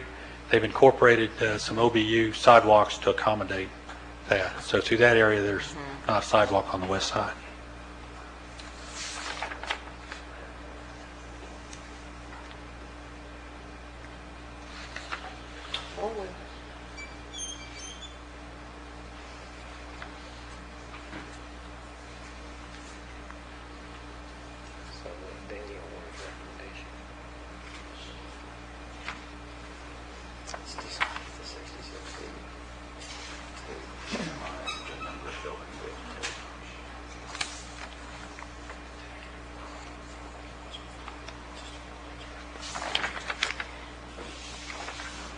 Basically all I have to present. I mean, unless y'all want to. That was good. Oh, that was That's good. exactly what I was looking That's for. what we needed. That's Exactly. it.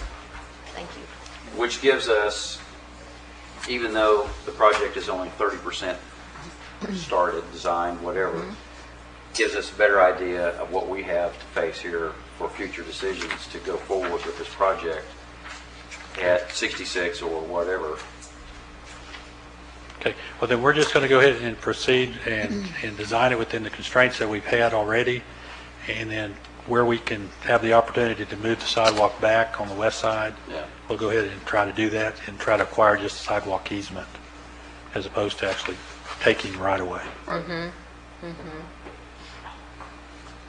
And you may be only to be able to have a decent sidewalk on one side or whatever. I mean, Well, yeah, we could, it's showing a 6-foot wide sidewalk right immediately behind the curb. Commissioner Peterson suggested a 2-foot grass buffer, and then 4-foot sidewalk. It'll give you the feeling of a little safer. I mean, you wouldn't be walking exactly at the curb. That might be doable. It's also, quite frankly, it's a little easier for wheelchairs to make that cross where it's flatter. I mean, truly, the further you move away from the street, all the driveway cuts and the street cuts that come in, they're not trying to flatten it out and then you go down and then you come back up and then you go down. If the further away you are from the street, the flatter that cut is all the way across. okay. Good job, John. Be sure and email that to us so we can do our own little Yep, that's good. That's exactly what we need. investigation. That's it. Well, tell them now that you remember it. Don't say you don't remember it after I say it. Connie needs to stay up there. Okay. Number 18. Consider acceptance of Linden Apartments Public Improvements Acceptance of Sanitary Sewer Easement and placing maintenance bonds into effect. Got ahead of myself. This is Linden Apartments down at Kennedy and Farrell. As part of that development, they were required to put in a gravity sanitary sewer and a lift station. They've had some problems with it, with the lift station. We thought we'd gotten that all taken care of, so we've put this item on the agenda to go ahead and accept and place the maintenance bonds into effect. But Thursday morning, got a report that there was some problems at the lift station with the pumps. So we would ask that this item be deferred until, come back to a time to where we can comfortably recommend acceptance of the lift station. So there would be an indefinite deferral? Until it meets At least, your at requirements. least until the next 2 weeks, for sure. Yeah. Okay, I mean, you can defer until, it can be deferred until such time as it meets the requirements of the amendment. That'd be fine. I mean, if it comes back in the next commission meeting on September 17th, if it's not ready, we can defer it again. I mean, I don't know what their time frame of the repairs are going to be. So, but I know we're not ready to accept it. Okay. Yeah. Go ahead. I make a motion to defer it until which time it's appropriate to bring it back to us. Motion by Vice Mayor Peterson, Second. second by Commissioner Young. Call roll, please. Peterson? Aye. Young? Aye. Stevens? Aye. Tran? Aye. O'Neill? Aye. Motion carries, thank you. Okay, number 19, open applications for the vacant Ward 6 commission seat. We have some. We have one.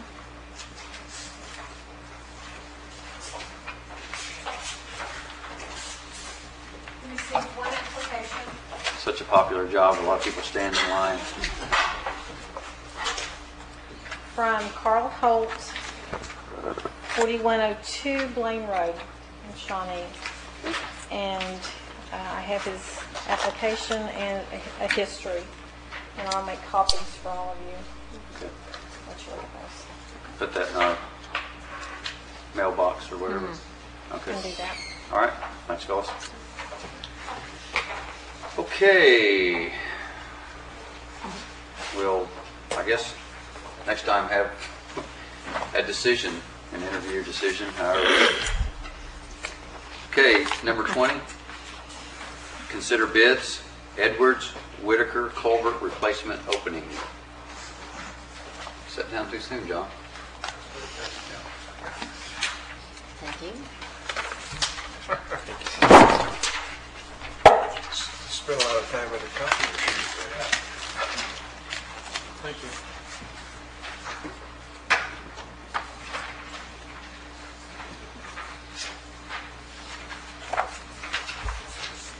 Like it when we have local guys. Absolutely. Okay, this item is bid opening for the Edwards Street culvert replacement and also Whitaker Street culvert replacement. They were damaged in the first flood that we had back in June. First bid open was from Westchester Development Company in the amount of $110,330, and the second bid opened was from Young General Constructors out of Edmond, Oklahoma, in the amount of $123,756. And our estimate for the two projects was $90,000, but we had revised the bid schedule to include an addendum for an additional culvert replacement on MacArthur Street, MacArthur and Orlando, which added a little bit more, and we didn't reflect that in our estimate. We would recommend that this item be deferred until the next meeting so we can look through the numbers and get with the treasurer and come up with some money for the project and come back with a recommendation. Okay, motion to defer. So moved. Motion by Commissioner Tran. Second. Second by Commissioner O'Neill. Wait Call a roll, minute. please. I have a question for him. Okay. This is just the replacement of the culvert at the street at Edwards and just the one at Whitaker. This isn't the culvert between the two because it looks like it's the same drainage ditch, is it? The culvert between the two. I mean, between Edwards and Whitaker. Oh, no. I mean, Okay. no. Okay, because that is kind of the same, No. Edwards, this is on Edwards north of Highland. Off of right, Center. off of Center Street. Whitaker is south of Highland, 1 block south, not connected. Okay, so it's not the connect, because that does look like, Well, it's the same drainage same basin, drainage. but it's not a continuous storm sewer, no. okay, so that's my question. This is just the replacement at the street at Edwards Yes, and the street at Whitaker yes. and your addendum. And then an additional culvert replacement at MacArthur. Okay, Cool. okay. Call roll, please. Tran? Aye. O'Neill? Aye. Mills? Aye. Young? Aye. Peterson? Aye. Stevens? Aye. Motion carries. Motion carries, thank you. New business? None. Administrative reports?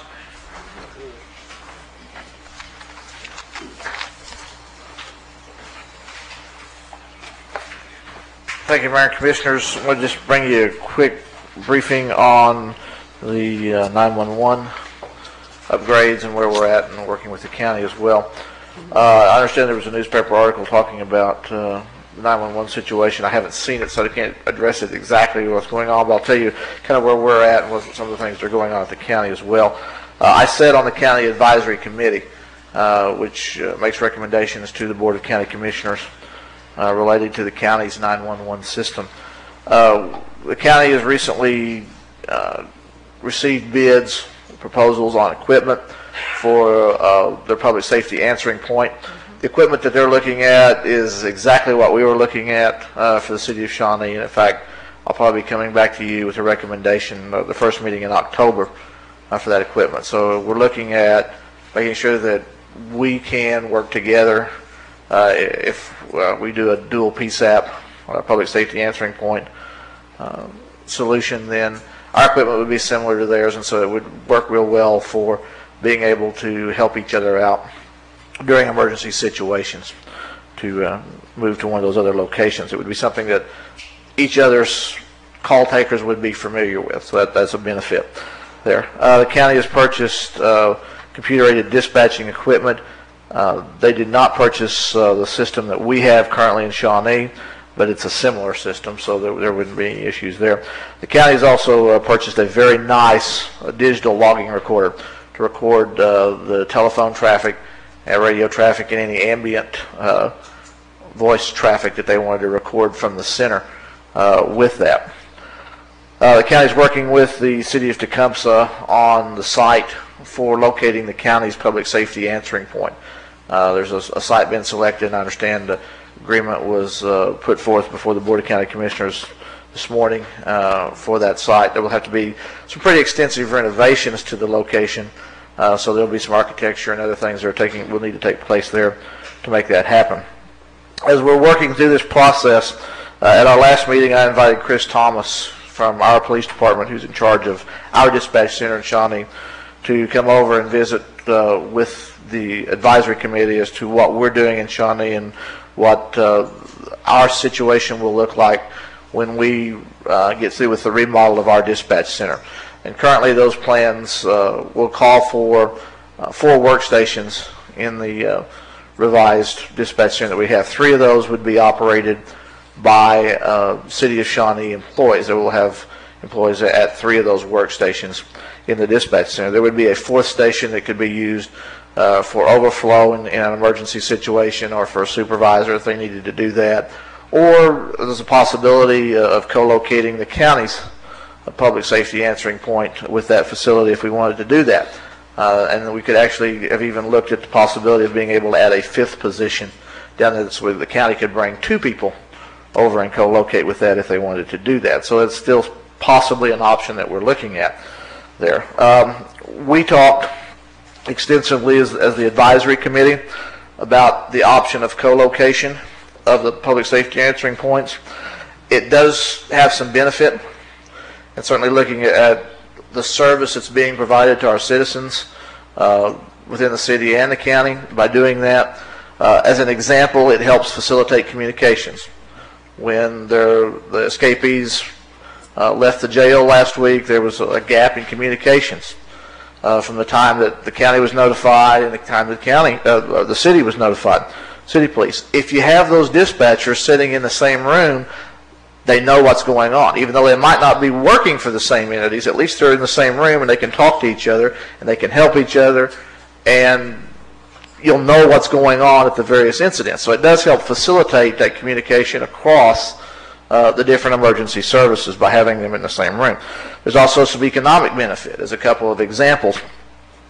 If we locate the county's PSAP at Tecumseh, depending upon how many entities in this county that PSAP would dispatch for, there's going to have to be a lot of radio equipment purchased, particularly 800 megahertz consoles and that kind of thing, to be put in at that site. that's already here at the Shawnee site, so they could just tie right into that without any problems. We need a digital logging recorder. In the city of Shawnee, our digital logging recorder is on its last legs. As Steve and the folks in the IT department are doing a good job keeping it kind of running, but it's in our budget to replace that this year.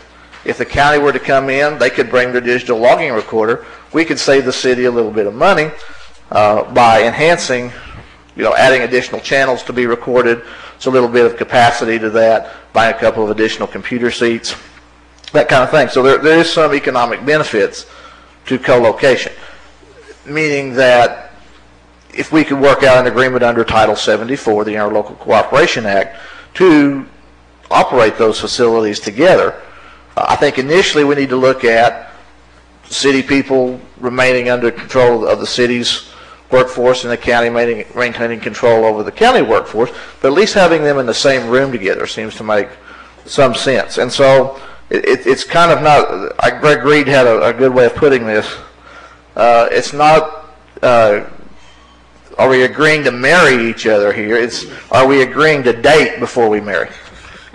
And so it does make some sense. We kind of see, can we work together and work this out, get along, help each other by providing strengths to the relationship before we decide, if we're going to at some point in the future try to do something in a larger commitment. So it does make some sense. To that end, I will tell you that Greg has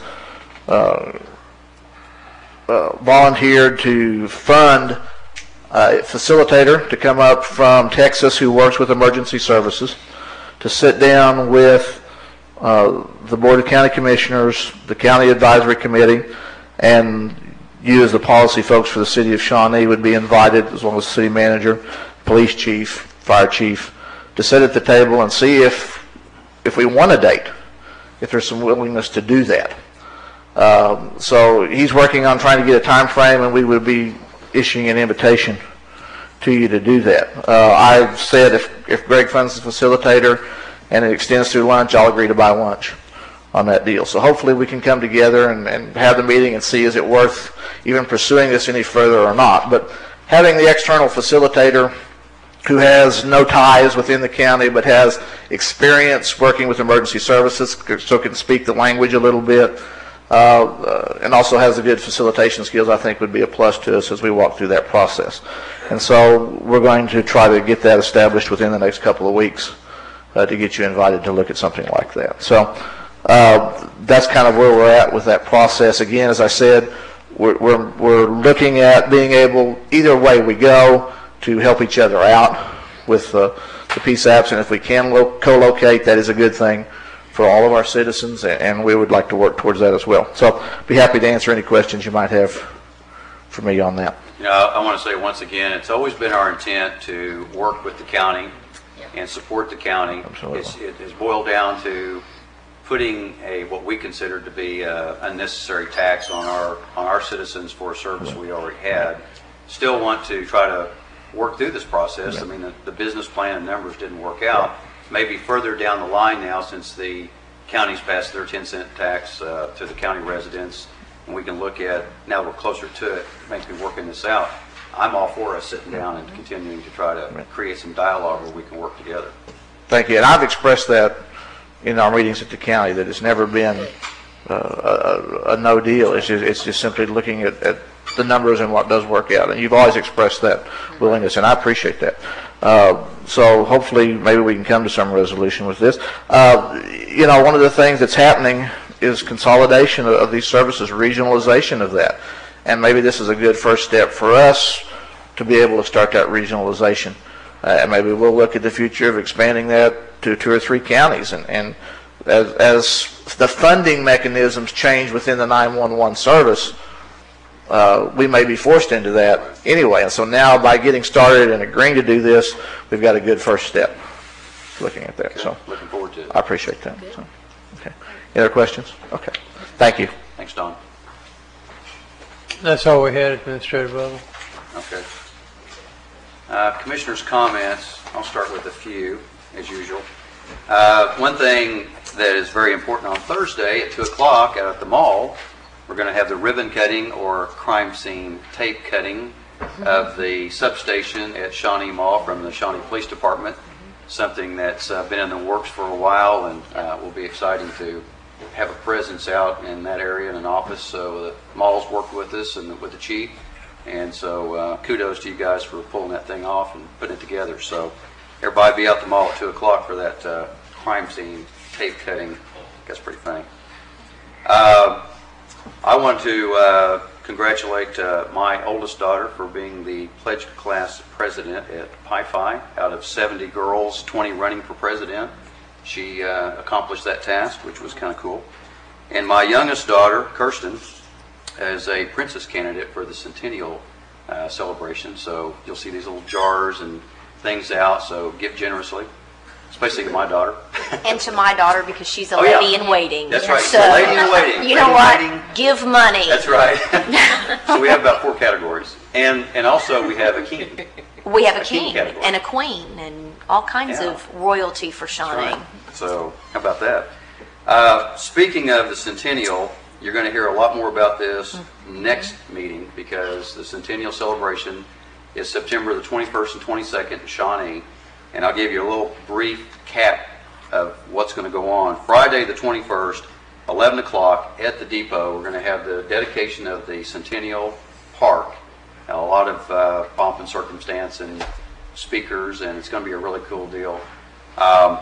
We have the Louis Fluke Memorial. Louis Fluke is who designed the Oklahoma flag, and there's a nice memorial that's going to be dedicated. Also a time capsule, which was just sealed today at Central Plastics, and what's going to be not put in the ground, so it doesn't look like the car that came out of the ground, you know, from Tulsa. It's actually going to be above the ground, and it's sealed in a polyethylene, whatever they do at Central Plastics, you know, seal that thing, and bricked up by the Gordon Cooper masonry students. So pretty cool deal. Then, of course, we have a football game that night at home, and all the candidates will be presented there. The next morning, we've got the Bisonathon Marathon starting about 7:30. And at 10 o'clock, we have a parade. You guys all be in the parade? That was, Go ahead in the parade? yes, but my request, I guess everybody should probably talk to Dorothy Cooks, and she needs to know if we are going to ride separately. Right. Are you going to ride? Are you going to ride separately, or should we all go together? I think we should all go together. You're going to get your car, or are you going to... Okay, so, Because I already had a car lined up. so, I don't know. They have so cars we'll have a available. quorum, but you can't Joe talk with- Cooper, Yeah. Joe Cooper, and gonna give- Harvey's, and right. Brackings, and Seminole Ford. I thought maybe you'd ride one of those horses. Oh, a plastic horse? Yeah. Those are going to... I'm getting to that. So, do we want to ride together? Do we want to make those arrangements? Going once, have you ever done anything don't separate? care. We'll make that, okay. I would like to see it separate so that it looks like there's a lot more people in the parade. There's a Are we ulterior concerned motive. about the number of people that are going to be in the parade? We want to let this be, we want to have an impression. We got a big Christmas parade with over 100 entries, so. I don't think we'll be in Parade magazine. So. No, well. However. Anyway, Okay. if you need help getting the car, let me know. Okay. I'll help you get a car. All right. And so then we've got the parade at 10 o'clock. At 12:30 at 9th and Minnesota, we're going to have the unveiling of the horses. And I want to tell you, a lot of them are finished already, and they are going to be really cool. You guys are going to be impressed. So we have 11 horses. That'll be at 12:30. At 1 o'clock at the library, we'll have the, you know, they had a gathering day where they took all the photos in from the area, and it was unbelievable the turnout. They're going to have like a collage or a presentation at the library at 1 o'clock. Also, there's going to be a lot of entertainment at the depot, actually from about 10 to 4 or 5. Also, there's Civil War reenactors. They're going to be camping out Friday and Saturday. Wood carvers at the Senior Citizen Center. That's going to be Friday and Saturday as well. Then we got Santa Fest in the park. A lot of stuff going on. That's going on. And then that evening, we got the Statehood Ball at 7:30, I believe. 7 or 7:30 in the Municipal Auditorium. Yes. And also on Bell Street will be a street dance with the band that opened up. I can't think of the name of it. Can't Brian help me get them? Anyway, it opened up for us at the Red, White, and Blue celebration of 4th of July. Iron Horse. Iron Horse, I mean, that came to me. Play a lot of different music, so we got a street dance out on Bell Street, and then at 9:30 or 9:45, be there at 9:30, we're going to see fireworks. We've got a lot of fireworks that will be, you have to look off to the east because they're going to be right north of the depot where they're setting them off. So a lot of things going on and a lot of excitement, so get your rest because it's going to be a happening day. Okay, what else? My comments, I was on Shawnee Lake over the weekend, and it was wonderful, and I want to commend Chief Mathis and the Shawnee Police Department. The pontoon boat was out patrolling. Cool. We saw patrol cars out there. It was a great police presence. A lot of people were at the lake. A lot of people were swimming. A lot of people on boats. Wonderful. Excellent. Great job, guys. Thank you. Other comments? Where are you at? Okay. How about a motion to adjourn then? So moved. Motion by Commissioner Young. Second. Second by Commissioner Strand. Call roll, please. Young, Aye. Strand, Aye. O'Neill, Mills, Aye. Peterson, Aye. Steele. Aye. Motion carries. Thank you. We'll open up the meeting for the Shawnee Municipal Authority, September 4th, 2007. We have a quorum. Consider approval of consent agenda. So moved. Motion by Commissioner Strand. Second. Second by Commissioner Young. Call roll, please. Strand, Aye. Young, Aye. Aye. Stevens, Aye. O'Neill, Aye. Mills. Aye. Motion carries. Thank you. Administrative reports? New business? Motion to adjourn. So moved. Motion by Commissioner Strand. Second. Second by Commissioner Young. Call roll, please. Strand, Aye. Young, Aye. Peterson, Aye. Stevens, Aye. O'Neill, Aye. Mills. Aye. Motion carries. Thank you. We'll open the meeting for the Shawnee Airport Authority, September 4, 2007. We have a quorum. Consider approval of consent agenda. So moved. Motion by Commissioner Young. Second. Second by Commissioner O'Neill. Call roll, please. Young, Aye. O'Neill, Aye. Mills, Aye. Peterson, Aye. Stevens, Aye. Strand. Aye. Motion carries. Thank you. Administrative reports? New business? Motion to adjourn. So moved. Motion by Commissioner O'Neill. Second. Second by Commissioner Strand. Call roll, please. O'Neill, Aye. Strand, Aye. Stevens, Aye. Mills, Aye. Young, Aye. Peterson. Aye. Motion carries. Thank you. We're adjourned.